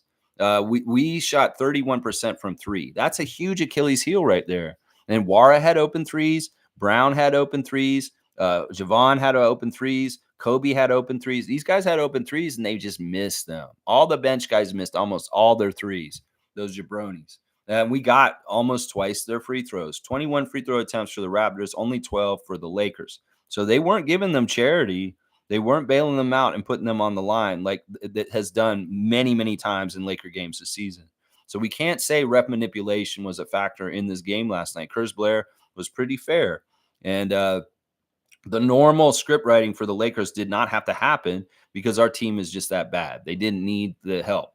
They didn't need the help last night. They out-rebounded us 47-40, which was expected, and it's kind of close, so I'm not too upset about that. 38 assists for the Lakers. That's pretty impressive, actually. 25 for us. We did have 11 steals, and they had 2 less turnovers than us. If we had won the turnover battle in some ways, we may have had a better chance. But and we were earlier, but these guys really screwed up the third quarter. The third quarter was just a turnover mess with the Raptors. They were idiots, honestly. So yeah, that was the problem. The third quarter was a really bad place. 36-21 was the scoring in that. Now we did outscore them in 2 quarters of the game last night. 33-30 in the second, and we outscored them in the fourth quarter in garbage time also. So small victories. Small victories. At least we beat the Lakers in 2 of the 4 quarters last night. We did. But they beat us worse than the other ones. Yeah. So that's interesting. So Smooth saying many NBA scouts and front office people are saying it's so bad. That's why getting Edey is a priority. Yeah. I've heard this. And in some ways I can see what they're saying, just kind of like going over things with looking at the players that y'all are bringing me. In some ways, there's a lot of big lumbering centers, and they are not sure things. They really aren't. I don't believe in that UConn center. I really don't. And if other people around this league do, well, you go ahead. But, it's going to be interesting to see. It's going to be very, very interesting. There's obviously no Victor Wembanyama, because nobody's freaking out like that. So maybe this draft is really bad. And if we don't keep our pick at the top of the draft, we pick in mid first round and the first pick in the second round. Well, so be it. We paid what we needed to pay back to the Spurs for the Pirtle trade, and I'm perfectly fine with that. Trust me, we miss Pirtle so much. We won't see that when we gets back. Oh my gosh, our team is night and day with Jakob Pirtle starting at center. Wayne saying, apart from being basically tired, the young crew is pretty docile, and I never cheer for weak players. Don't know if Darko is preaching niceness. That's a huge fail for me. Aggression plus talent equals wins. Well, Wayne, I'll say this. This is a special case because it's LeBron. And LeBron being out there, some people get starstruck. That's just the damn truth of it. Grady's gotten to play him. He played him in LA, and now he's gotten to play him twice. And some of these guys like Kobe Simmons, Javon Freeman, Liberty, Mohamedou, they've not ever gotten to play LeBron until last night. So there's a little bit of starstruck, and it's kind of dumb. It's dumb. I get it. They shouldn't be like this, but they are because they're young people that grew up watching him, and some of them are bronze sexuals, is what I'll say. We use that term all the time. Well, some of our own players are bronze sexuals. And in some ways, you could call it docile. You could say, what are they doing? Well, maybe they're a little bit, because there's LeBron on the court, and they're on the court with them. In some ways, a good player will be like, I don't give a shit. I want to beat his ass, like RJ was being like. These young guys got a little starstruck. Well, deer in headlights looking for the night. And that's really, I think, was a big part of it right there. A little starstruck, a little bit of deer in headlights, and then just not producing in any kind of way to help us. And it's too bad. G saying, there is another reason I want Zach. There's an article about how he loves playing angry, was always an outsider, but embraces the hate and lets it fuel him. Yeah, I've heard him talk like this too. And that's part of the reason why he said he's a fucking winner. That's right. We need that energy. Yeah, I agree, G. I mean, I like that. If he wants to be like Canadian Hulk and you won't like me when I'm angry, reporter Mackenzie. Yeah, you don't like me when I'm angry. Why are you bothering me all the time? Why are you harassing me, paparazzi? Dun, dun, dun, dun, and all of a sudden he starts turning green and his clothes start ripping off. That's what I'm saying. I like the kid, Zach. He's from Toronto. He plays for Team Canada. Let him play for the Raptors. That's what I say. Isaac's here. Good to see the benevolent one. Isaac Campbell. Breaking, we are signing Malik Williams to a 10-day. All right, let's go look at this. Since we have breaking news from Isaac Campbell, he is giving me breaking news. Malik, Steve Clifford stepping down as a Charlotte Hornets coach at the end of the season. There's another one from Wojnarowski. All right, yeah, here it is. Lewinberg saying the auditions continue. Raptors signed center Malik Williams to a 10-day contract. They've used that 15th roster spot to get a look at DJ Carton, who has since signed a two-way, Jamias Ramsey, Kobe Simmons, and now Williams. I don't understand why DJ Carton's on this two-way. His ankle's all messed up. It is fine. Go ahead. I know what y'all are doing. You're not trying to win. So why not waste a two-way on a guy on crutches? I mean, seriously. Oh, waste that two-way on him and then waste the other two-way on a gambling idiot? Okay. Who the fuck are our two-ways at this point? I don't even know. All right, so Malik Williams. Let's go scout on Malik Williams real quick. Malik Williams. It is a new basketball player for the Raptors. Let's see who he is, what he did. What did you do, Malik Williams? All right. Malik Williams is an American basketball player for the Toronto Raptors. They work really fast on here. He played college basketball for the Louisville Cardinals. So he played for Louisville. Where's Bryce? Can you tell me about Louisville Cardinals, Malik Williams? He's 25 years old from Fort Wayne, Indiana. He's 6'11", 250 pounds. And he's been playing for the Sioux Falls Skyforce this season. So he's been playing for the Miami G League team. He is a 5-star recruit from his time from before. Let me see what his stats look like. Okay, so he was okay in college. He was like a 6.5 points, 4.9 rebounds. He wears the number 5 jersey, and normally he won't for our team because Emmanuel's got it. He has a tattoo on his right forearm to honor his friend and former R. Nelson Snyder high school girls basketball player Peyton Chamble, who died in a car accident at the age of 17. Ooh. All right, let me see. What number are you going to wear, my guy? Let me see. What are you wearing in the picture? 35? You're going to wear the Kevin Durant, Christian Coloco 35. All right, Malik Williams. Well, I'm glad. All right, let me say, my initial reaction to this, it's a center. We've got a new center. Thank God. Jonte and no more Mohamedou and Garrett Temple backup center. So now we've got this Malik Williams guy for 10-day contract. For the last part of the season, I guess, pretty much. I mean, let me think. How much more time? Actually, it won't be totally to the end of the season. But, hey, we got a new tryout, Malik Williams. Thanks for that breaking news, Isaac Campbell. We have a center, y'all. We're going to see him tonight, I'm sure.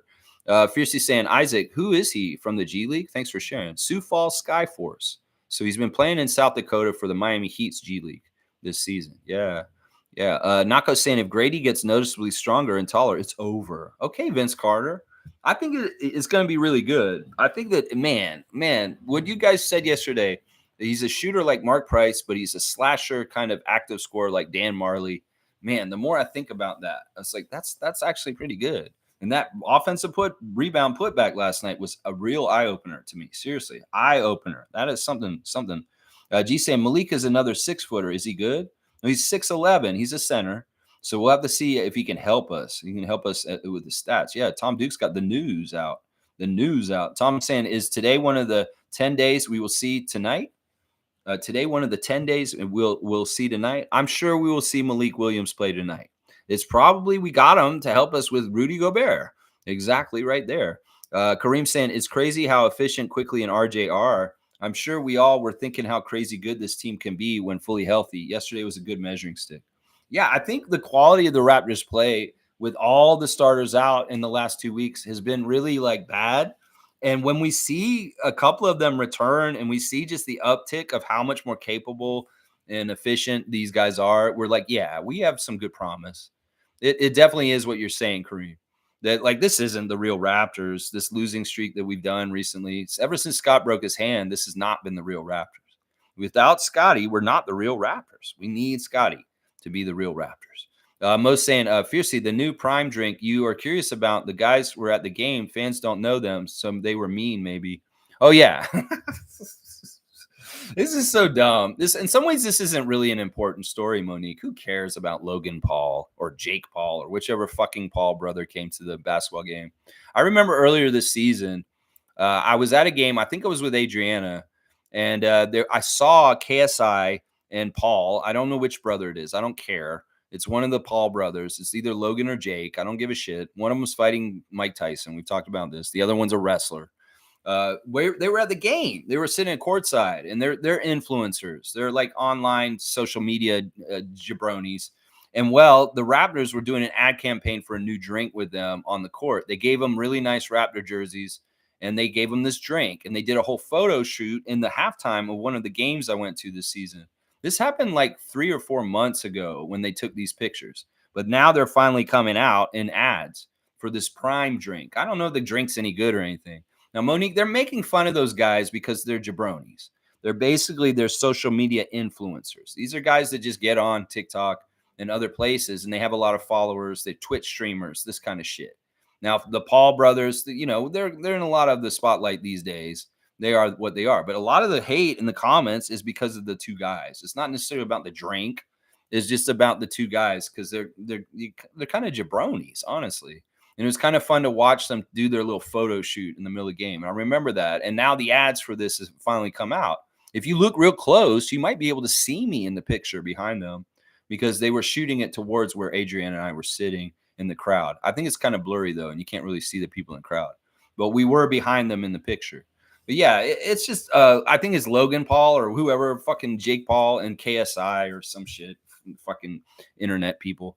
Like me, streamers, irrelevant streamers, just like me. Isaac saying Malik Williams, Sioux Falls Skyforce, 11 points, 10 rebounds, 33% 3-point shooting, 23 minutes. There you go. That looks pretty good to me. All right, getting back to the score predictions. G has given me his score. He's saying 140 to 111 for the Timberwolves. 111 to 140. I might as well do mine now, too. Let me see. What do I think?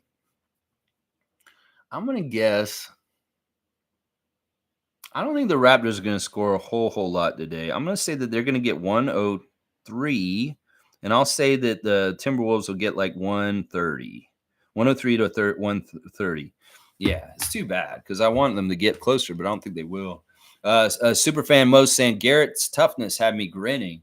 You know, all right, there was a moment in the game where he got after the ball with Austin Reeves to get the loose ball, and that was one of these moments where it's like, look, the Lakers, y'all are lazy.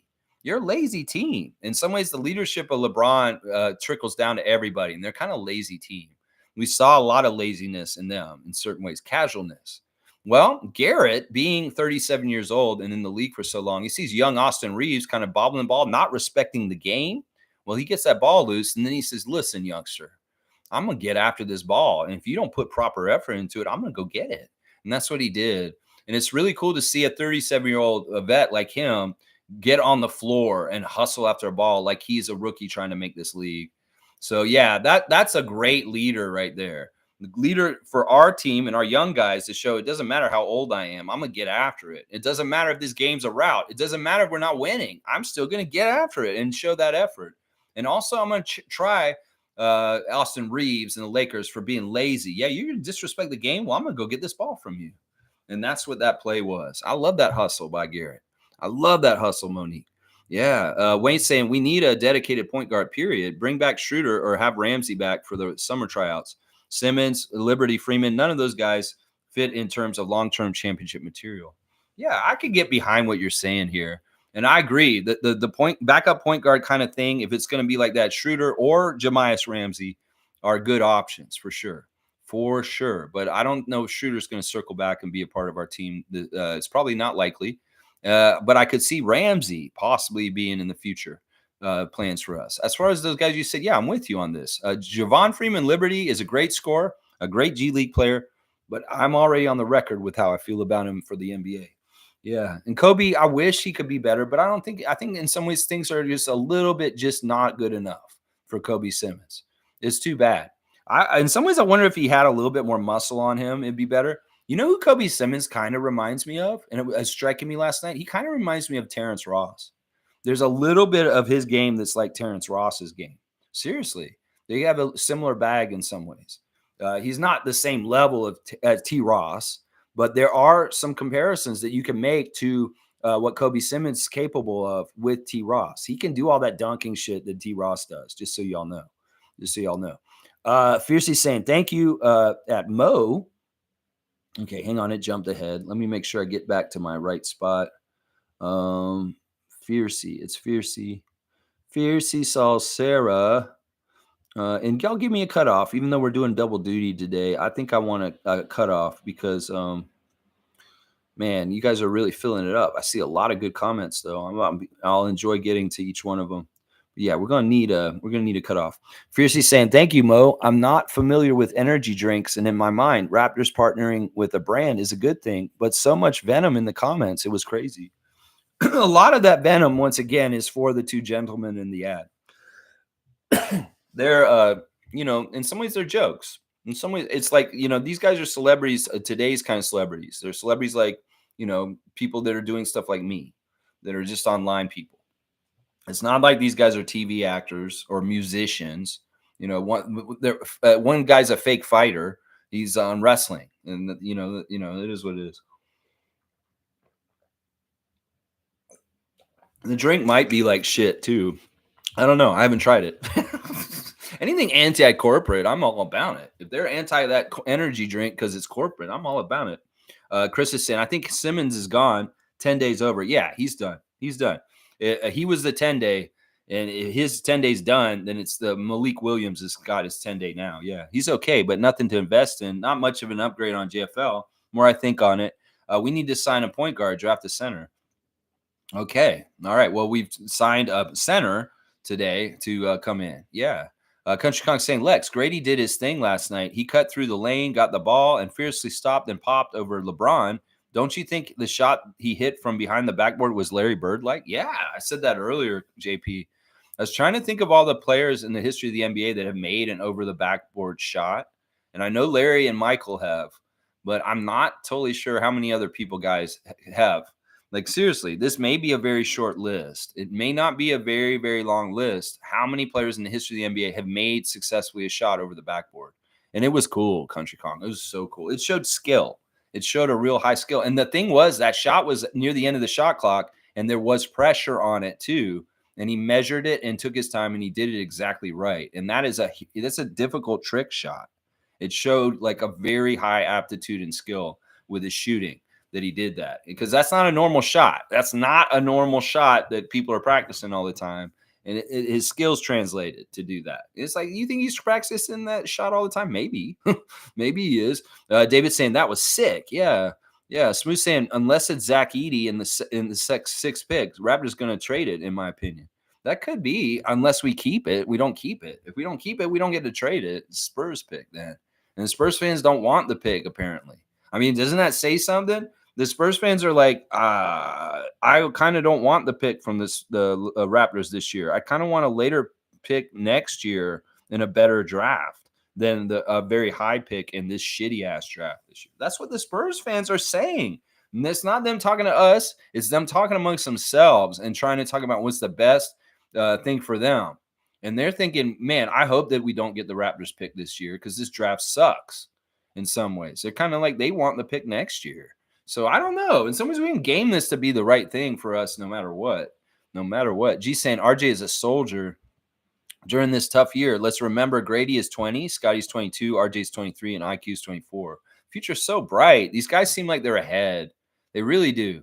They're smarter than their ages. In some ways, there's an immaturity with these guys' ages in the NBA, but that's not true. Grady's a very mature 20-year-old. Scotty has grown a lot since his rookie season in maturity and the way that he looks at things in life. And, RJ and Emmanuel, they went through the fire of New York. So in some ways, their age is young, but they are older and wiser than their age because they played in New York. Let's just put it that way. David's saying, yeah, we're not keeping that pick, even if we get it. Been telling you. Yeah, I don't know. We'll have to see what happens. We'll have to see how it all shakes down. I trust in my front office. I trust in Masai. I know that him and Bobby know what they're doing. David's saying, so the irony in cheering for losing to get a pick, you're not going to keep priceless. David, we got to just do what we do, bro. We just got to do what we do. In some ways, look, I'm trying to get us through the season, whether we lose or win or not. If we're going to try and be a certain way, well, I'm going to be a company man, go with what we're doing. In some ways, I got to keep our sanity to a degree. And if losing is the right choice in some ways, it has been. It has been the right choice, honestly. In some ways, it has been the right choice recently. And I know that you're like, I hate this. I know. A lot of us do. But this is only temporary. Trust me. It's only temporary. Country Kong saying he missed a few easy ones around the rim. I think the strength and conditioning he did midseason is in order once again this offseason. Matt said he leads all rookies in cuts. He works so hard off the ball. Yeah, I love it. The cuts are amazing. Don't ever stop doing that, Grady. Even if you don't get the passes to you all the time, just constantly be moving. The best players in the league are always moving all the time. The laziest players are standing around watching everybody else. You're moving, your kinetics, you are doing a good job. In some ways, that's the way I played on the NBA, on the court, not the NBA court, but on court when I played a lot in my early 20s.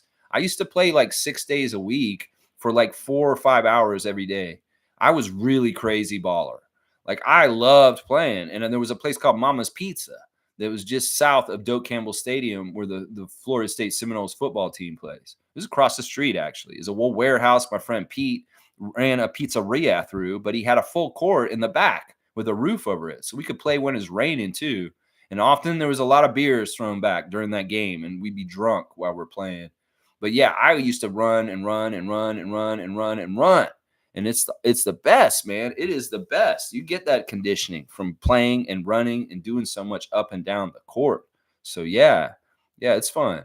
It is fun. I forget what my point was totally, but yeah, getting up and down the court, I was always trying to be kinetically moving and always doing stuff, and that was one of my strengths. And Grady, it will serve you, even if you at some point you're getting older and you're like, I'm not going to cut so much. No, keep cutting, even if they don't hit you all the time. You're misdirection. And you can stir the pot, even if you don't get there's a lot of things that people are doing, like RJ and Kelly, to draw attention and then dump it off to somebody who's far away and getting a good open shot. The problem was a lot of these guys are getting the good open shot would miss the shot afterwards. That happened too much last night. Trevor's saying Williams is a good center, 6'11". All right, I'm interested to see him. I want to see how he does. Smooth saying, why not? Other teams usually really need draft capital and willing to trade. Use the pick to get a solid rotation player. Yeah, we'll see. We'll see. Once again, I'm not smarter than Messiah and Bobby, and I don't live on the moon. So I'm going to let them do their jobs.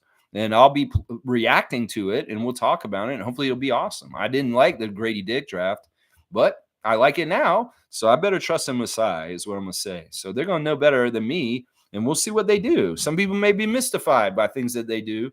Not me, because I know in the end, the grand scheme of things, These guys are on point and they know what they're doing. All right, Monica's got her score for tonight's game. Her score prediction is 115 to 103. Go Raptors.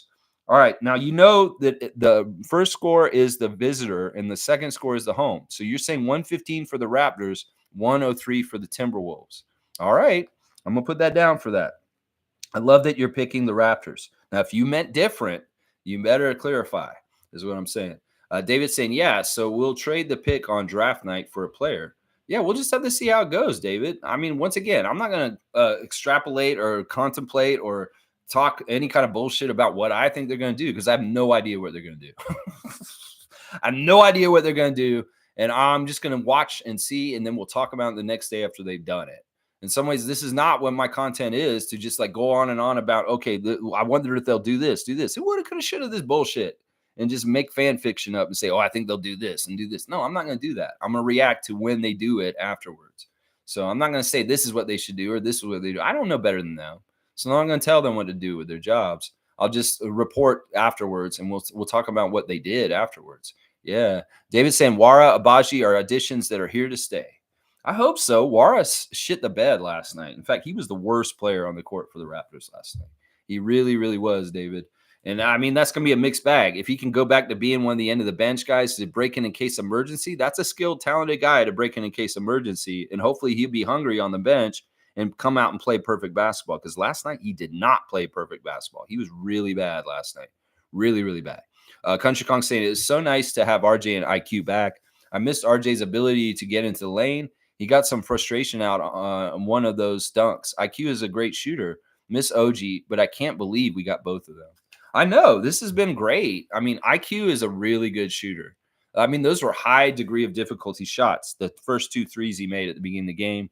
And yeah, RJ's amazing. This has been a huge draft. I mean, a huge deal to do what we did, for sure, for sure. All right, Chris has got his score prediction.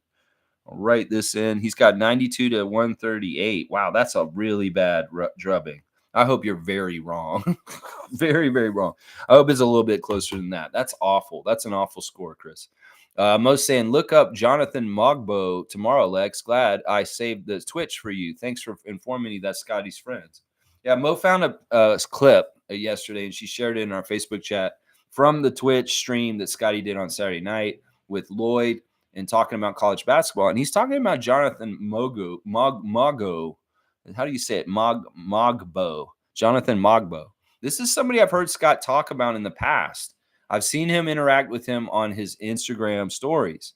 He has put him on blast, and he's also shared stories, and they're friends. So in some ways, Scotty was trying to say on his thing, he was celebrating his friend Jonathan, and then he said he's trying to talk into existence him coming to the Raptors. So Scotty values this kid, Jonathan, to come play for us when he comes through the draft. So I don't know if he's in the draft this year or what's going on. Somebody's maybe I'll go look at him real quick. Let me just see what's going on here. Mogbo. Why did it do that? I don't want that. Mogbo. Jonathan. I don't even know if he has a I don't even know if he has a Wikipedia. I don't know how well known he is. He doesn't have a Wikipedia page. So in some ways, I can't really tell you about him. He's that under the radar. Maybe he isn't. I don't know. We'll have to see if he's good enough. And maybe Sky just talking up him because he wants him to be on the team, but it may not be realistic. We'll have to see. But yeah, that's Lloyd with Scotty on the Twitch clip. And Lloyd's been taking a bunch of pictures around Toronto in the last week. Of course, he probably went to the game last night to see LeBron and them. And Lloyd's been in town while Scotty's been convalescing with his hand. So I guess he's just been in town to pal around with Scott. But Lloyd's been coming down to Kensington and taking a lot of pictures around downtown Toronto and soaking in the six. I'm glad Lloyd came to Toronto finally and is spending an extended period of time with Scotty while he's injured because it's good. He's a good friend for Scotty to have around, hanging out with him. So it's been good. All right, Trevor, you've clarified your statement. 135 for the Minnesota Timberwolves, 115 for the Raptors. Okay, that's what I thought. I just want y'all to be clear, very clear about it. If you write the score in, I don't know who you mean. So you're saying 124 to 119, David, for Minnesota. So 119 to 124. Okay. Seymour's got 130 to 109 for the Wolves. All right, Seymour Pape. We'll write that in. 109 to 130. Pretty much everybody picking the Wolves today. Fiercely saying, it's bad when Drake doesn't even come out to a game in which LeBron plays. I don't know if Drake ever really picked LeBron games to come to. I don't think that Drake and LeBron are that connected. Like, I don't remember them being like very close. Drake is much more closer with our old guys like Kyle and DeMar, and he's very close with Kevin Durant. But I don't ever remember him being like super tight with LeBron. I don't know. I just don't. Is there a period of time where he was going to Cav games all of a sudden or something? I don't know. In some ways, Drake, whatever. What the fuck Drake's doing? I don't care. He's going to other games in other cities this season. That's what he's been doing. But yeah, Drake hasn't been to a Raptors game since last fall. I don't think he went to one after New Year's. Maybe one after New Year's. I don't think so though. I'm trying to remember. I've seen Adonis come to games without his dad since Drake came to a game. So Adonis came to the Charlotte game because he loves LaMelo Ball. So he came to a Charlotte game in Toronto recently and sat with a handler, not with his dad, and went to the game and sat in those seats. But yeah, Drake's barely been to any games this year. That makes sense. We're not winning, and he's a turncoat. He doesn't. He's a global ambassador, and he does good things for our team, but he's not in it like we are. He's definitely not in it like we are. Smith saying, I think he's on tour. That could be a big part of it, also. Yeah. Kareem saying, hey, who was the winner for the points differential yesterday? Well, we had a tie yesterday, Kareem, and the winner was G and Dana. G and Dana got 3 points off the total. You were second after them. You got 5 points off. They were 3 points off. So yeah, you were third. Dana and G were 3 points off. You were 5 points off. So you were close. You didn't make it. G saying, my wish list, 7-footer or close to rebounding machine. We're losing on the boards and second chances. Vet point guard, like Lex mentioned. Defensive tall wing. Yeah. Yeah. I mean, this is all great wish list for the summer for sure. Most saying her 3 stars of the game, RJ, IQ, Grady, and a bonus if I had one, Kelly. Garrett for toughness only. Yeah, I picked RJ, Emmanuel, and Kelly with honorable mention to Grady Dick. Smooth saying, I don't even think Drake is a Raptors guy. He's a players guy. Yeah, I think that's true. And it's not totally true. All right, we gotta preface this right. Drake is Toronto. Drake loves the city. Drake really does love Toronto, and he does love the Raptors. And he grew up a Raptors fan. He is a real legit Raptors fan. The problem is he's a kind of fan that's kind of like a lot of the fans in Toronto is he is a players fan also. He's a big fan of Kevin Durant. And he is very much around Kevin Durant more this season. In fact, he's been seen at Phoenix games this season. He said at the beginning of the season he's coming to Phoenix to watch Kevin play there because he kind of traveled with him. So, I mean, it's a weird thing. His long-term loyalties and his really when he's thinking about things is us. But yeah, he's gone and supported the Warriors at times. He's gone and supported the Heat. He's gone and supported other teams. It's annoying, but it is what it is. He's one of the most successful musical artists in the history of music. He can do whatever the fuck he wants. His net influence on the Raptors has been positive. A lot of people have said, I used to have this argument with family members of mine about Drake being a bad for the Raptors or kind of being like, what the fuck is he involved? Like, why do they have him involved? And I try to explain to them why the Drake effect has been really good for the Raptors.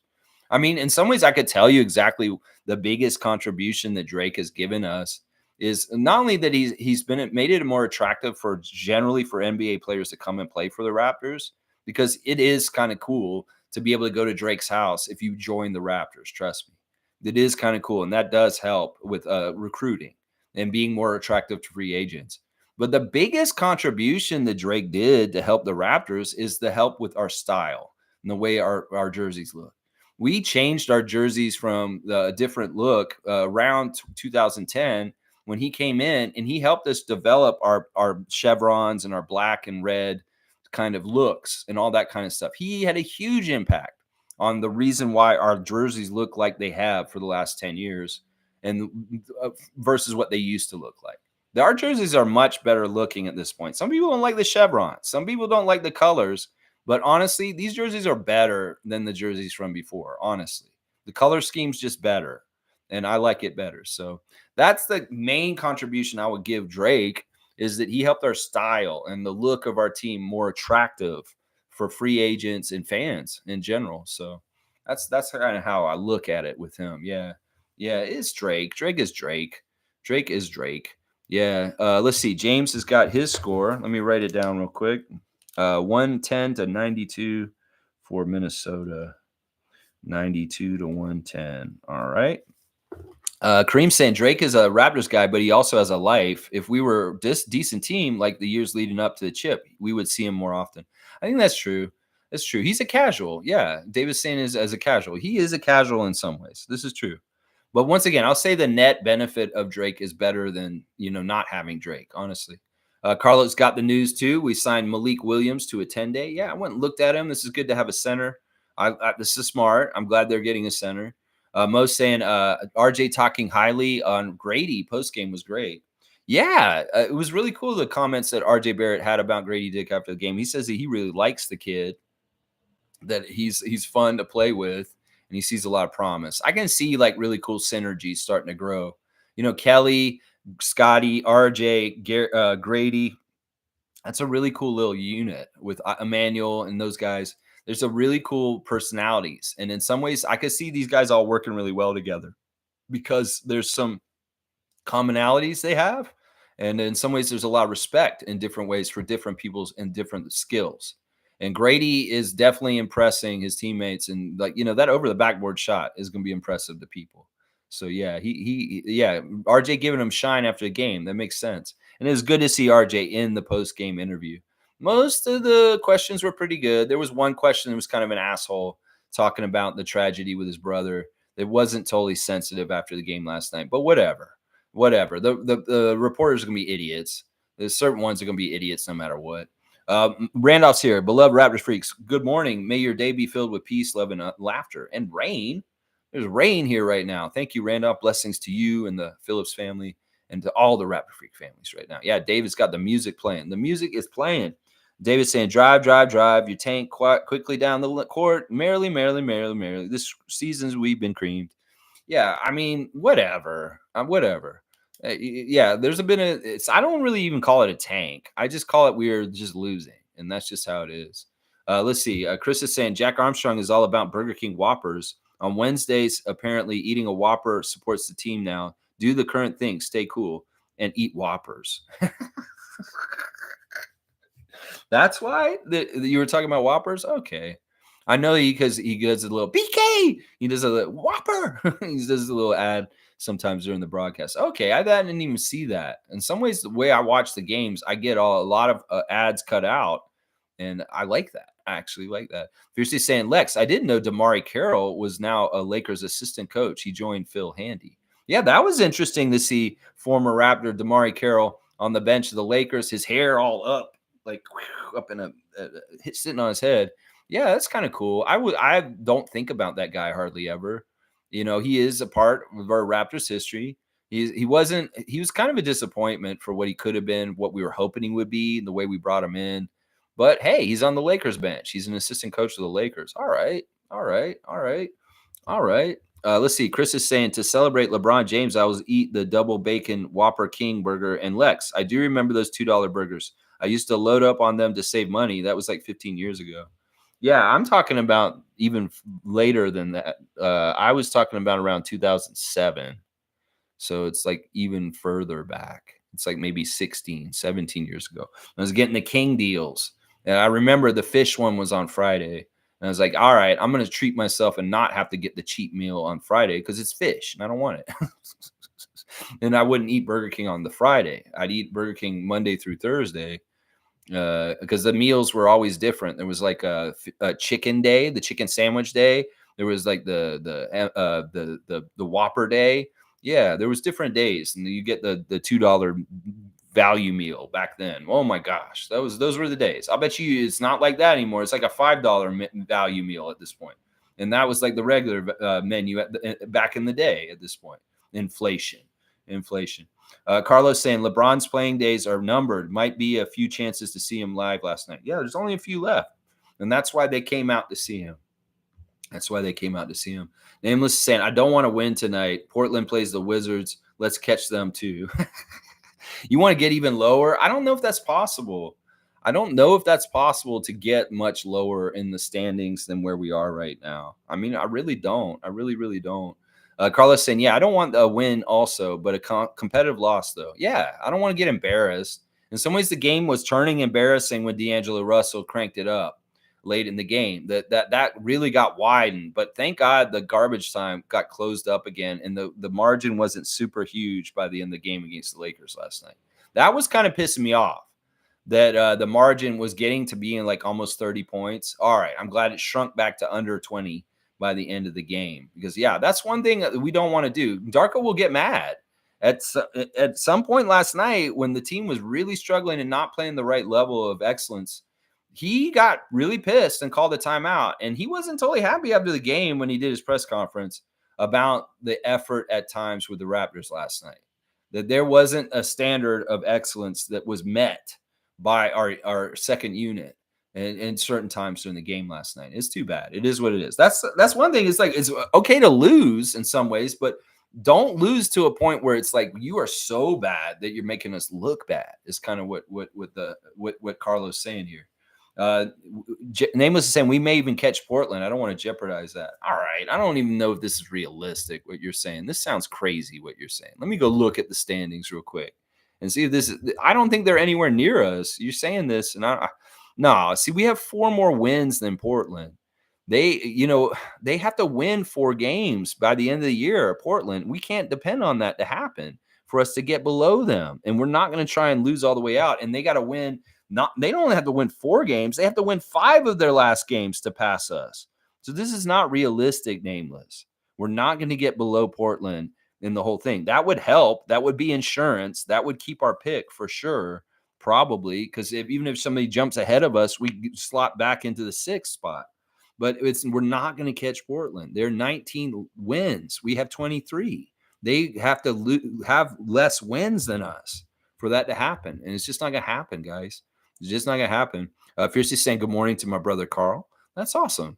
And Nameless saying, I don't subscribe to that theory. How can they know something like that? The worst draft ever. What? They have a crystal ball, or they're so good at predictions they should be working for NBA teams? I mean, I've heard this. And in some ways, I could theorize why this has happened, Nameless. With the patterns of how they change the rules with ages and how guys can come out, there have been periods of time where the draft has gotten very weak because a lot of the players that could come out, they change the rules and they're all young. They come out. The very best players come out early. Like, think about it this way. Grady came out last year. In some ways, he should have been coming out this year. So in some ways, Grady, his talent should have been in this draft, but it isn't because some guys may have went early because they wanted to go early like Grady did. And some guys just like they're coming as quick as possible into the league. And so it's a weird shakeup. And sometimes it's also they're gauging it. Okay, the year before was Victor. There's nobody like Victor this year. There's a lot of different ways they can look at it and assuage it. But I think you're right. There's hidden gems in every year. They can say this is the worst draft of in a long time, but no one but Bobby and Masai, they're gonna find a good player this year somewhere where they're gonna pick. Yeah. It may be a bad draft class overall, but there are gems in there. And I think that's what Nameless is trying to say right there. Yeah, Wayne saying can't underplay conditioning, Lex. Scotty proved by improving on and conditioning, it brings other parts of your workouts along. Shooting drills are of no use if tired. Steph runs, then shoots in his drill. Well, I just don't believe that's exactly what happened last night. I mean, you can say they were tired, but I think that's not what it was. I think that they were matched up against a longer team, a more talented, a more veteran team, and they just didn't look right out there. Once again, I'll say it. I hate to say it, but this is just the damn truth. They were starstruck. There's a bit of starstruckness, and it's not necessarily that they're tired or they're just not doing well. They are on the court with LeBron, and they have to pinch themselves just a little bit because of that. I hate to say that, but that's just the damn truth. The man has been in the league for 21 years. Kobe Simmons watched him when he was a little kid in pajamas. And he's like, now he's on the court with him. Can you understand why some players may get a little out of it when they're younger and they're just kind of came in the league? They never got a chance to play against LeBron. Some of these guys never played against LeBron. Bruce Brown played LeBron a lot. That's why he can go at him and try and make shots over him. I love that shot that he made over AD. He took it to AD and he put it up over him and he got an and one. And he was kind of swagger afterwards. He's like, yeah. I was like, yeah. I was like, that's Denver Nuggets, Bruce Brown, scoring on the Lakers in the Western Conference playoffs last year. That's that kind of feel right there. Now, he's one end of the spectrum. You see a great respect between Kelly Olynyk and LeBron James in the game last night, helping LeBron up off the court, Kelly Olynyk, and then LeBron patting Kelly on the back. These guys have been warriors. In fact, they may have been teammates in Miami way back. I think Kelly was on the team with Miami in Miami with LeBron for a little bit there. So, there's a friendship there in some ways, a respect between Kelly Olynyk and LeBron James from longevity in this league. So there's different levels. Kobe Simmons, Javon Freeman, Liberty, Muhammadu, they've never played LeBron until last night. And in some ways they had jitters and a little bit of like, oh, it's LeBron, I'm on the court with him kind of shit going on. I mean, that's just the damn truth. And this is it's a phenomenon with every single team around this league. These young people that come in the league and they never played LeBron before, they get a little starstruck. Let's just put it that way. They get a little starstruck. Yeah. Yeah, but I agree. Conditioning is key, and Scotty proved that this year for sure. Let's see. Carlos saying, agree, nameless. Draft projections isn't really a science. Look at Anthony Bennett. Oh, for sure. They get it wrong. There's all kinds of ways that you can draft people and they go wrong, whether it's Malachi Flynn, Christian Coloco. You can see things like Len Bias. He got drafted. He was overwhelmingly the best player in his draft, and then he died of cocaine overdose like a week after he got drafted. There's no sure things in this life, in this world. And you just kind of try and hope for the best and make good decisions. But there's no sure things on anything in some ways. It's true. G saying there were analysts that said Luka would be a bust. I think there is a compilation video somewhere of these awful takes. I think some experts just want to hear themselves speak and have no clue. Yeah, this guy right here. In some ways, all right, I will say I do have some clues. But in some ways, I would never make a statement like, I don't know. If I had saw Luka coming in, maybe I would have said that. I don't know. I can't say for sure. But in some ways, that's part of the reason why I like to react more than speculate. Because it's better to react to something that's already happened and you kind of look at it, then kind of like think, oh, this or, that kind of stuff. Most saying Pascal was celebrated well yesterday. Yeah, his 30th birthday. It's a bit milestone. He got birthday wishes from his brothers, Boris and Christian. Lots of pictures of him with his niece and his family on his social media. Good stuff. And I like the throwback picture of Siakam as a kid. He said he was a snotty-nosed kid is what he said on his post. Yeah, very, very old picture of Siakam on Instagram from when he was just a skinny little kid in Africa, and he had not any idea that he was going to be in the NBA. He had no idea he was going to be in the NBA when that picture was taken. I know he didn't. Did not know. He didn't have that dream at that point. He didn't know it was possible, honestly. Nameless is saying if they were that good at predicting, Carlo, they'd be working for an organization. Well, it depends. It depends. I mean, there's going to be pundits. There's going to be people like me that are just kind of extrapolating, windbursting. It's just going to be that way. I mean, this is a market at this point. There's a lot of content creators, and, well, they're going to have opinions. And some of them are really stupid. I know I have stupid opinions all the time myself. So I'm not going to be like I'm the pot calling the kettle black. So I can't talk about this too much and be like, oh, yeah, those people. Because in some ways, I'm those people. I'm just saying. Let's see. Carlos saying, even those working on teams, they don't really have it down as an exact science. It's a crapshoot. It's like there's so many things. Like you could look at Jonte Porter this year. Wow, everything's so great. Boom, what a left turn that really changed things with Jonte Porter all of a sudden. That's what I'm saying. Life happens. And we don't know what life's going to throw at us. Obviously, blood clots, gambling problems. We don't know what this is going to throw at us. We just can't see the next turn that's coming up. In some ways, Coloco was a fantastic draft pick. We'll see where we're at with Coloco at this point. Is there anything we could have done about it? Probably not, because his health became an issue in the last year. Yeah, 100%. G saying draft reports said at best, Kawhi would be a good role player. Butler is not athletic. Brunson was ranked 6 out of 10 for potential. Yeah, people get all kinds of wrong takes all over the place. That's why I don't try and do too much speculative draft content. Like, I'm not trying to go over every single draft prospect for this year and give my grades on it. I don't really know. In some ways, I'll do what I do with the scout, and I'll kind of look over them and say, this is what I see with this person, like I've been doing on this channel with my daily scouts. But I'm not trying to end all be all thing. Now, I did say I didn't think Grady was the right pick for us last year, and I was completely wrong. So that's the thing. You can have an opinion. Everybody's got one. And a lot of times your opinion is going to be wrong, and you got to be ready for that. You got to be ready for that. Nako's saying, and the Charlotte Hornets have fired their coach, right? As Lex said it. They didn't fire him. He's stepping down at the end of the season. He will be coaching the rest of the year. It's stupid to fire him with 5 games left in the season. So they're going to go ahead and wait and let him go through the rest of the season.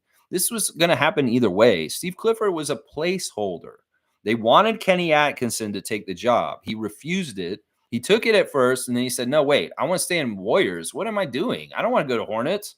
That's crazy. I'd rather be an assistant coach for Steve Kerr than go and be a head coach for the Hornets. So Kenny Atkinson rejected them. So they scrambled at the last second and hired an old coach of theirs, Steve Clifford. Now, saying that they're not going to have him back at the end of the year means that they're ready to try and get their next coach. And Steve Clifford was always just the acting coach while he's been there. He was a placeholder. They wanted to come around and have the coaches cycle open this summer, then they'll get a brand new coach, one that they'd rather have. Steve Clifford was just a fill-in, and that's all he was for them this whole time. Yeah. Name was saying, I think the Raptors may have had a change of heart. If they did have initial feelings, it was weak. Why else the sudden push to plummet? This on the young man number 4's hand.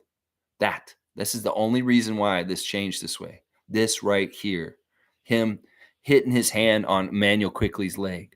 Why do people not understand this? The whole catalyst for us losing and going on this losing streak is Scotty breaking his hand, and then the next game, Jakob Poeltl messes up his pinky. Those 2 injuries right there are the whole L train right now. If these guys, either one of them or both of them were back, we wouldn't be losing like this. We'd be playing to go into the play-in. This all solely has to do with Scotty breaking his hand, nameless. It all has to do. That is exactly the change of heart. That is exactly why we started plummeting. It's the only thing the exact point. You can look at the schedule and how we were winning games or not winning, losing, winning, losing. Now it just went straight losing as soon as Scott went out. And Jakob shortly after him the next game. So that's purely what it is right there, nameless. Scott's hand, the left hand. That is why the sudden push to plummet is because we aren't going to win without our best player, Scotty Barnes. And that's it right there. Most saying that Donovan Bennett interview with Jama was 4 months ago, but it was a real nice. I didn't watch it. I didn't put it on and watch it. I think I kind of remember it. I might have watched it way back. Nako's saying Jokic was horribly scouted in the draft, and Giannis came from a weak draft. This is why, all right, look, this is why I love our front office, because they saw Siakam for who he was, and they took him and they made him who he was. Seriously, nobody thought Siakam was going to do jack shit when he was drafted. They laughed at us when they drafted Siakam. Well, who's laughing now about who Siakam became? And that's what I'm saying. Masai and Bobby have shown they have an eye for this. OG was hurt his senior year in Indiana. People shied away from him. Well, we were like, you know what? No, we know. And we drafted OG. These are really big drafting wins by Masai Ujiri, Siakam, OG Anunoby. And that's the stuff that proves that these guys have an acumen to see stuff that maybe not everybody else is seeing. Siakam's a really good example of it. Think about where Siakam got drafted and how far he went in the first round. And Masai and Bobby saw the potential of Siakam becoming who he became. That's proof in the pudding right there. Right there. That's it right there. Name is saying it feels like they're doing everything they possibly can to protect this first-round pick at this point.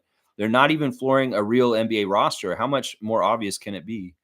Yeah, I mean, I agree with you. In some ways, they've short-stacked their size on purpose. Well, they short-stacked it so bad that they had to get a center today on a 10-day. Well, I'm glad we got a center today. That makes more sense than just continuing to bring in G League guards from our 905 team. In some ways, I'm sad that it's not one of our own guys like McCurr. But hey, Malik Williams, come on in. Let's see how you do against Rudy Gobert, one of the best defensive centers in the league. Let's see how you do. Yeah. In some ways, that's part of it right there. Let's see. Nako's saying Oshai, Grady, and Kelly are legitimately good bench players. For sure. For sure. Grady might even be a very good starter, is what I'm going to say. David's saying, hang on. Oh, jumped ahead. All right. Where was I? I was with Nako, and then I'm going to David. It's Nako to David. David saying, I think the front office has hope that a certain player or two may be available in the offseason, like Claxton, for example. Oh, tons of players are going to be available, and we've got money to spend. So we have some money to spend this summer. So yeah, that's definitely something right there, David. Yep. Fiercely saying, okay, thank you for explaining the energy drink situation. I don't follow these influencers, and I guess I won't ever do it. Laugh out loud. Yeah, I mean they're fun for young people. They have like millions of followers when they Twitch stream or whatever. Logan Paul and his brother Jake, they're trying to be like very much, they're the celebrities, they're hip to the kids because they're influencers, they're fighters. One's gonna fight Mike Tyson, the other one's on WrestleMania. I mean, it's ridiculous. These guys are cool in some ways, but in some ways they're kind of dipshits too. I mean, it's whatever. It's over our old head worlds. It's for the young people. In some ways, the young people like to troll people like that. So a lot of those comments being negative and stuff, they have to do with the two guys in there for sure. Yeah. Shirkan saying, good morning, Raptor Freak family. Have we talked about the new signing of Malik Williams? Big bruiser down low to give some character to the front court. Just 7 more games. Memphis has 2 games on us, so our 50-50s chance still on. Yeah, Shirkan, we were covering this, kind of talking about that they finally got a 10-day on a center, and it is definitely necessary. We're playing Minnesota tonight. And they got Rudy Gobert. Well, hopefully this guy will show up right away and replace Jonte Porter's dumbass to help us with size, because we have not had good size since Jonte's betting scandal happened. We have had Garrett Temple playing backup center. That's messed up. So in some ways, I'm sorry, Kobe Simmons. Good job on your 10-day. You got some time. You got to play on the court with LeBron last night. Well, welcome, Malik Williams, a center to our team. I'm very happy about that too. Yeah, because they have a 2-game lead on us, the Grizzlies, we can mess around and win a game right now, and it's fine. All right, Guardian Transits come in to play the score prediction game. Now, I will tell you, Guardian, you did not tell me which team you wanted to win, and the way I write it in is visitor and then home. So you're saying 122 for the Raptors, 104 for Minnesota. Unless you tell me, that's what I'm going to put, just so you know. And Trevor didn't tell me his new score, so I'm going to have to see what he says. Nako saying every 3 or 5 years, Logan Paul will scam you, disrespect your culture, or both. It kind of sucks that Logan's popular with the kids. And these guys aren't the best role models. They're kind of douchey. They're very, very douchey. And Nako probably knows more about them himself because he's a younger person. He's getting older. He's in his later 20s now. But yeah, Nako is always the young guy I knew. He's my young friend, and he would keep me hip on the youngsters stuff going on. Gerald was always my friend that was like that for me. But now he's getting older, and I don't know how he's probably still pretty hip, but yeah, he knows about the Paul brothers, what they're all about. Name was saying, I don't know if it was the New York Fire that made RJ quickly mature. I think they're just always been high IQ players. Excuse the pun. No. No. Listen, Nameless. Unless you understand that market and the media and the fans and the way it is to be a New York Knick, you cannot understand. It's like the Leafs. Let's just put it that way. Toronto Maple Leafs get over scrutinized by TSN and the hockey community in the city. It's the same kind of feeling. You think about how the Leafs are covered in the city and how everything is scrutinized, and people will pick people apart like Kadri and different people in the past. They will go after their own players if they're not playing well. In some ways, the Knicks nation is the same way. If you can make it there, you can make it anywhere. It's true. And especially true for the Yankees and the Knicks. They're over-scrutinized teams that the media is just all over. So everything about Emmanuel and RJ and their careers on the Knicks was micromanaged and overanalyzed by their fans, by the media, and that is a cauldron of a lot to deal with. Trust me, they are savvy because of that market. That market will make you savvy. And you can say that this isn't a factor. No, it is a factor. Trust me. And coming to Toronto and dealing with even our media being idiots, it's way different than dealing with the New York media. Trust me. And even our fan base is way more kinder and more understanding, especially since RJ's from Mississauga and he's our own person. In some ways, he's not going to get criticized or looked at the same way that Knicks fans overanalyzed him like crazy. They were critical of him all kinds of different ways his whole career so far. And he listened to them and he made himself better because in some ways he didn't want to have criticisms of saying, oh, he missed that shot. He wasn't good enough. He didn't play good enough defense. He shot too much and missed too much. He heard all that shit after every single game he played for the Knicks. and they micromanaged him. I'm telling you, it's a real thing. Nameless, just trust me on this. The New York market is one of the most difficult markets to be a professional athlete in. And some of the lesser known teams like the Mets or like the Rangers, they don't have it as bad as the Yankees and the Knicks. Trust me, they get really over scrutinized, just like the Maple Leafs in Toronto, is what I'm saying right now. The Knicks franchise has a lot in common with the Maple Leafs franchise. They have a lot in common with different things and toxicness around them. I'm just saying. So Carlos saying, I really love how Matt and Jack educating fans about being positive on the rebuild. I love this too. And if we've had any factor in this from our streams and being the Raptor Freak family and trying to be more positive, I cried out for this earlier this season. I said, I hope the broadcast will educate the casual fans, the newer fans on what we're doing right now so that they can understand it and not go so crazy. It could very well be that Matt and Jack are going on social media and they're seeing some of the opinions and they're like, oh my gosh, these people are crazy. Get off the ledge. There's no reason to be so upset. You have to understand the mode we're in and how we are. And that's their duty as the broadcasters, is to educate the public on the Raptors product. And that's what they're doing right now. And I think they're doing a fantastic job. I appreciate them teaching the Raptors fan nation about rebuilding and what that takes. Because honestly, some of these people are very unrealistic and crazy what they expect, and they need to be taught by our guys on the broadcast. Seriously, they need to do it. Thank you for doing that, guys. Kareem's got his score. All right, let's see. He's saying 108 for the Timberwolves and 94 for the Raptors. All right, we're getting lots of good scores written in here. Let me just write in Kareem's score. So it's a 94 to 108.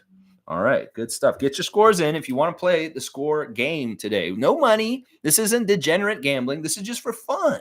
You can do fun predictions like sports betting, but you don't have to do the full thing. And maybe people will say, well, what's worth it? Make it worth my time, Lex. Motherfucker, this isn't about monetizing your time. This is about having fun and getting to see who can predict it the closest, like G and Dana did last night. That's right.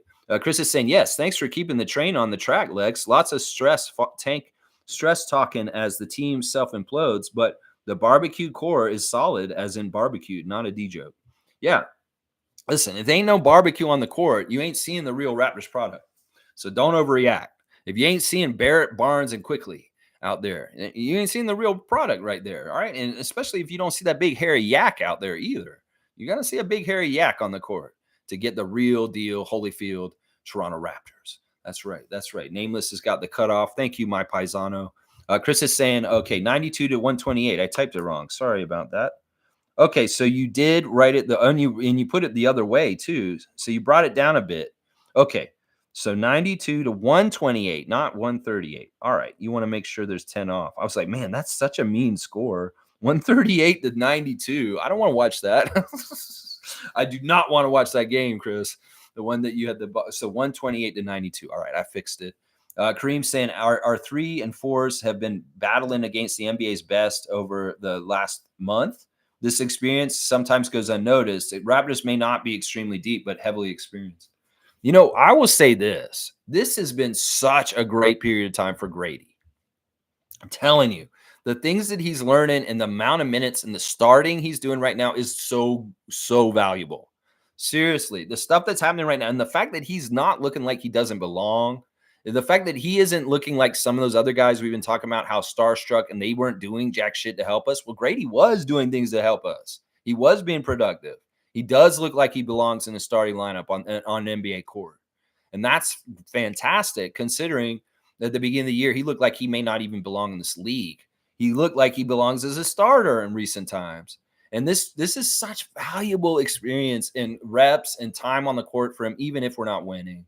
He's learning so much right now. And this has been so, so valuable, even this losing streak right now. The amount of time Grady's getting on the court against the talent that he's playing from the other side too. So that's a big thing that's actually really, really good. Wayne's saying, what are you talking about, Lex? Drake is tight with LeBron. He's tighter with LeBron than anyone else. Not that we care a fuck. I've never seen him with LeBron. I don't understand where you get this. No, I don't. I don't. Give me proof of this. I've never heard that he's tight with LeBron. I've never seen pictures with him with LeBron. He's tight with Kevin. I've never seen LeBron appear in his videos. I've seen Kawhi in his videos. I've seen Kevin in his videos. I've seen Fred and Kyle and DeMar in his videos. But I've never ever seen LeBron in his videos. I think you're mistaken, Wayne. I think you're confusing Kevin Durant with LeBron James. He's very, very tight with Kevin. He's tight with Kyle. He's tight with DeMar. He's tight with Fred. He's got different favorites, but LeBron, I don't think that that's one of them. Seriously, I don't think that's one of them. Maybe I'm wrong, but I don't remember this. Like I said, I don't remember him. Like I don't remember him coming to. He'd come to game just to see the Lakers play the Raptors. I don't think it was specifically because of the LeBron. Seriously, so maybe I'm wrong. I don't know. I don't remember this though. I really don't, and I don't even remember him talking up LeBron. Does he ever sing about LeBron? No, he mentions other guys around the league and stuff like that. I don't remember him talking about LeBron ever. Seriously, Kareem saying, I know he hasn't shown the greatest stuff in the G League, but I would like to see McCurr on the big squad. I feel like with adamant coaching and players around him, I could see him thrive as a stretch five. Yeah, he's a good prospect. He needs weight, but there's some really attractive, good things about him. In fact, when he came into our team this year, I was really hoping he'd have a path somewhere, but it's not going to connect. I think it's too little too late with Maker. He was really bad for a big stretch of the middle of the season, and it's only been in the last month or so that he came on really strong at the end of the G League season. He had a strung together a really good month to finish the season, but for most of the year, he was absolute garbage. And I think that that's part of the problem right there. Is Gay was very good consistently throughout most of the season, and Maker, he had some injuries and he had some really bad periods where he was absolutely dreadful, like a lot of turnovers, missing everything, and looking really, really bad. But I think right now, the way he was playing recently, yeah, he could help us a lot. He could help us a lot right now. Randolph saying, Lex, Minnesota 120 to 90. Okay, did you already tell me? Or no, you are not on here. All right, so I'll write Randolph in. Randolph Phillips. He's saying Minnesota 120 and the Raptors 90. Okay, that seems like a general score around the area we're getting. Nako's saying nothing beats Purple Dino. Hearing Drake talk on the broadcast, he's for sure a casual. Well, I mean, Drake is Drake. Drake's got music to worry about. And Drake, in some ways, he's got to raise a kid. And he's got other things he got to do right now. And if the Raptors ain't winning, it ain't worth his time. He ain't a Raptor freak. He ain't coming in every day, and whether we win or lose like we are. It is what it is. It is what it is. You want the purple dinosaur to be back? I think that might happen next year. Seriously. In some ways, it may signify us losing more, and that's why I'm not totally cool with it.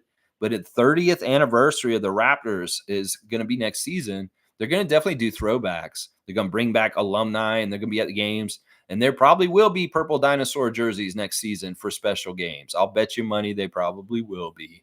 They probably very much will be, for sure. Let's see. Randolph saying, Lex, I just saw this. NBA rumors, Hornets Steve Clifford has stepped down. Yeah. We talked about that. That was always the plan. He's always just a fill-in, interim coach, so to speak. Even though he was hired at the beginning of the season, he was not the coach they wanted. And he was just a placeholder until they get somewhere. And they're going to try this summer to get a better coach. Most saying, keep up the great streams, Lex. Go Raptors for life. Regardless, good times are approaching. That's right, Monique. Always cutting me off and also keeping the good vibes going and looking towards the future with bright things coming forward. I agree with you, Monique. I'm with you. The good times will come again. David saying, makes sense. He's done such a good job coaching. May as well move him to the head office. Yeah, Steve Clifford, good job. It's like if they can get anybody who will just like work for the Hornets, they value them. Oh, you'll work for us. Oh, you'll come back and coach us. All right. You know what? We can't let you leave, Steve, because not very many people want to work for the Hornets. Will you stay here and be in the front office, my guy? Yeah. All right. Cool, man. Yeah. They got to keep everybody they can keep. Seriously, people will be leaving. Blackhawk saying, sorry, Jack, Gladiator Burgers for me. Gladiator. Is that a company? Is that a small-time burger joint? Gladiator Burgers. Are you not entertained? David saying, Moji should get a roster spot just for entertainment purposes. Makes garbage time that more fun. Now, I know David is a big Chris Boucher stan. He loves Chris. And obviously, Mohamedou's got a lot of the same qualities to his game that Chris Boucher does. There was a point in the game last night where David texted me, I love this team. I love the Raptors so much. And it was right around when Muhammadu was getting those blocks. I know that was probably a catalyst for David to send me that message because he's such a competitor. He's like, oh man, I love how Muhammadu just stopped the Lakers from scoring at the last second and blocking them. And it makes them kind of look stupid. I know that's exactly why David messaged me because emojis blocks on the Lakers last night. It was fun. Nako saying, holy shit, the Hornets traded SGA for Miles Bridges. Yeah. What? All right, Nako, that can't be true. And don't be coming here with some sort of crazy ass rumors. I'm gonna go look and see. Don't do April Fools was on Monday, my guy. April Fools was on Monday. Monday. Chauncey Billups and Vince Carter have been elected to the Naismith Hall of Fame officially now, as it says. He was. They were both kind of rumored to be. Well, Vince, it's official. He's going to be going in the Hall of Fame as of just a couple minutes ago, guys. Just so you know, Gerald, whatever this bullshit is that you just put in here, holy shit, the Hornets traded SGA for Miles Bridges. No, that did not happen. Seriously, why would you say some stupid ass crazy thing like that? That is definitely not a thing that will happen. So why would you say that? You know, SGA is not getting traded to the Hornets. That's stupid. Come on now. Wayne saying, let's cut the stream shorter, Lex. I'm with you on that. I got 10 minutes till noon. I don't know if I'm going to get there. Thanks for the cutoffs, guys. Yeah, I'm going to be cutting everything shorter once the off season starts. There's not going to be as much to talk about, obviously. So there are going to be half-hour streams and other stuff like that coming up very soon, Wayne. Trust me. I'm going to need that time because I'm going to start moving in like 2 weeks from now. I'm going to be moving very soon out of this apartment I'm in right now. Let's see. Wayne or Monique saying, well-rested Gary should help tonight. Make your shots. He's been playing much better as of late, which I'm very pleased about. Yeah, well, too little, too late. A little bit like McCurr. And I'm like, yeah, okay, Gary, thanks for showing up now. Wish you'd just shown up at the beginning of the season and played consistently right from the start. But whatever. If he doesn't play tonight, he may not come back. I'm predicting he will, but he may not come back tonight, Mo, just so you know. Cool Cat saying Big 30, another milestone in Siakam's life journey. He showed a bit of his personal family hangout, a beautiful rare treat. Yeah, it's just nice to see Siakam get a nice birthday. He didn't have to play yesterday, which is weird because, he didn't have to play on his birthday. He just didn't. Kareem saying, Nako, when Jewish leaders thought Jesus was being blasphemous, they killed him. Be careful about what you say.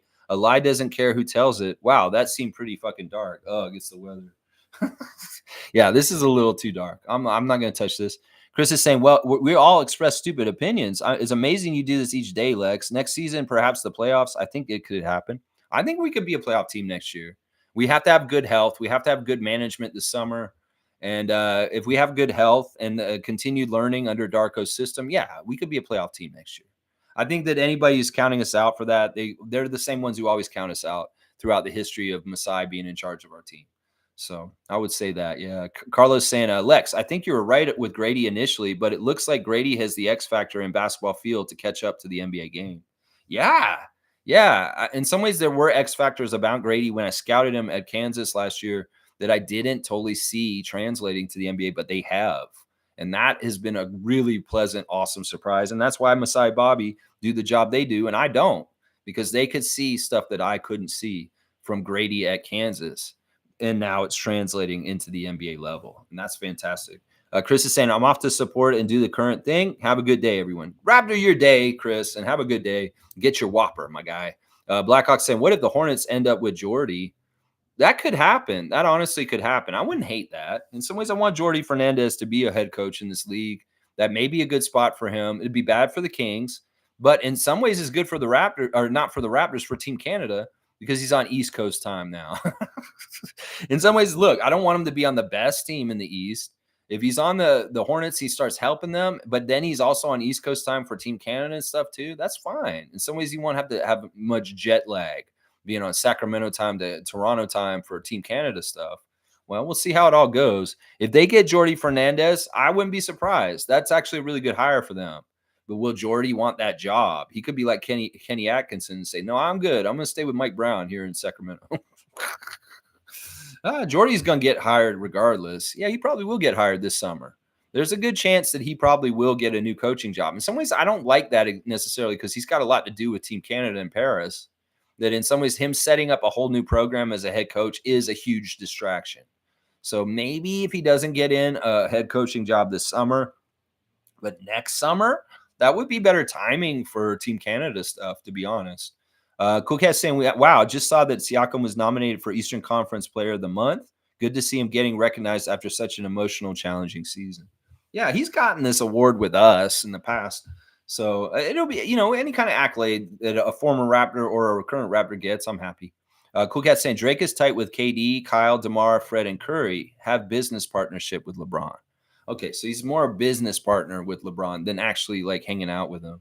Yeah, that's the list that I knew. Kevin, Kyle, DeMar, Fred, and Steph Curry are his best buddies. Yeah. Yeah. Fiercely saying Drake had gifted LeBron millions of dollars for his charity, or it was the other way around a few years ago, to the point people were complaining millionaires giving to millionaires was wild. Well, people are going to complain about whatever, especially if it's philanthropy and they're good millionaires actually doing something good with their money. Those other millionaires that don't do good things with their money, well, they'll be a little critical. And then they'll get the masses to be all like, well, millionaires giving billion. Well, if they're doing good things with their money, ain't nothing wrong with it. I like what LeBron James does philanthropically in his private life. And anybody's critical of that, go fuck yourself, is what I would say. Yeah. Blackhawks saying Jordy can get hired after he wins with Team Canada. That's right. I'm with Neil on this. I'm gonna give him a dunk because I'm exactly with Neil on this. I don't want him trying to set up a new team going into Team Canada, Olympics and stuff like that. He may think about this right now. You may say, you know what, you guys, I do want a head coaching job, but not this summer because I need to be focusing on Team Canada this summer. 24, Morris Peterson, your dunks right now, Blackhawk. You got the Morris Peterson 24. Yeah. Most saying Grady was nominated for East Player of the Month, Lex. What? Grady was? That doesn't make any sense. You mean Rookie of the Month. It's definitely not Player of the Month. He's probably nominated for Rookie of the Month, maybe for Eastern Rookie of the Month. I'm pretty sure it's not for Total Player. That seems crazy. Yeah. Win gold. That's what you meant. Carlos saying, with that strong of a squad, I don't think Jordy will hop off Canada team even hired. No, I don't think he would. It's just that we don't want him distracted. It's just like when Darko took the job last year with the Raptors, he had a really busy summer setting everything up, hiring coaches, getting around his team. In some ways, that's a whole new distraction for Jordy that may draw him into two different places that's not good. He needs to focus on Team Canada this summer and trying to win at the Olympics. And if some team like Charlotte hires Fernandez as a coach this summer, that will be an unneeded and unwanted distraction for Team Canada stuff. Trust me. It won't be a good thing because that's a lot of setup when you're a new coach coming in trying to set stuff up. He's going to be thinking about that in the back of his head while he's in Paris. So in some ways, I don't like the whole idea of that happening. So maybe Jordy needs to take his name out of the ring for this summer for new coaches' jobs. And maybe next summer is the time for it because he has too much on his plate this year. In some ways, he likes being in the Kings. He may not want that Hornets job. Let's just put it that way. He may not want that Hornets job. That Hornets job is not very good. Trust me. It's not a very good job to want to take. Let's see. Fiercely saying LeBron and Bronny were also showcased in his August concert in LA, brought them on stage. I mean, there's some friendship there. I'm sure there's some connections, but I definitely don't think he's as tight with them as he is with Kevin or the guys you guys named. I think he's way more tighter with our former Raptors, DeMar, Kyle, and Fred. Because in some ways didn't he make some special OVO jackets for specific players in the league? And there were specific guys. It was DeMar, Kyle, Fred, Steph, and Kevin. And I don't remember him doing one for LeBron. Yeah. Let's see. Blackhawk saying, stop saying Purple Dinosaur. I keep hearing the song in my head. This is Barney. Yeah. I don't know. I'm going to give you another duck, Neil. That's funny. So you're at a Chris Boucher 25 now. All right, 25. There you go. Wayne saying proof of relationship with Drake and LeBron is dinner conversation with Chris Bosh, LeBron and Drake just talking about basketball. Drake on the shop with LeBron talking about their friendship. Okay, well, if they do have a friendship, it's not put on blast or put out in front of me like it is like crazy. In some ways, look, you don't expect LeBron. I mean, you don't expect Drake to come to the Raptors games this season, do you? Because he's not going to come when we lose. That's just always been the pattern he's had throughout the whole time. He only shows up when we're doing well and we're winning a lot. And even if LeBron's in town, well, he may be on the road, like somebody said. He's on tour or something like that. Either way, I know the bonds between him and Kevin are stronger than him and LeBron. I know that for sure. because I've seen it very evidenced in like things like his videos. Is like Kevin Durant's all over his videos. Seriously, seriously. Blackhawks saying first year head coaching in the NBA, Jordy might have to put Team Canada on pause if put in that position. I heard the Raptors may retire Vince's jersey to detract from the losing season. No, that was bullshit. I want to say this, and nobody brought this up until now. This is actually pretty impressive because Trevor J tried to break the news yesterday in our Facebook chat. It is not true. This is bullshit. This is absolute bullshit. Realize what day it was on Monday, Blackhawk, and realize that that is actually a April Fool's joke recycled from last year. This same thing, basketball on X on Twitter, did the same damn shit last year. Now, if this was real, wouldn't TSN or Sportsnet be covering this? No, it's some fan of. He's actually a Laker fan. I went and looked at his stuff. He's a big LeBron fan. Made this shit up as an April Fool's joke that the Raptors are going to retire Vince Carter's jersey on the last home game of the season. They're not going to do that. That's absolutely a fabrication and an April Fool's joke that was posted on Monday morning because it was April Fool's Day. So that's not even a rumor. That's just some bullshit thing. That's not happening, just so you know. If that is happening and I'm wrong, well, I'll be pissed because I don't want it to happen. That's another reason why I don't. It's an April Fool's joke, just so you know, Blackhawk. If they're going to retire Vince's jersey, they'll have to do it after Lowry and DeRozan. They know that already. The Raptors fans won't be happy if they retire Vince Carter before those other two guys. So he has to wait. And that was an absolute bullshit April Fool's joke article, just so you know.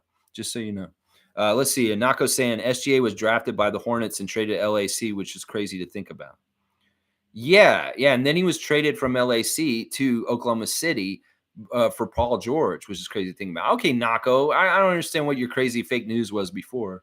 Most saying that was an April Fool's joke. Yeah, on the Vince Carter thing. Yeah, it was.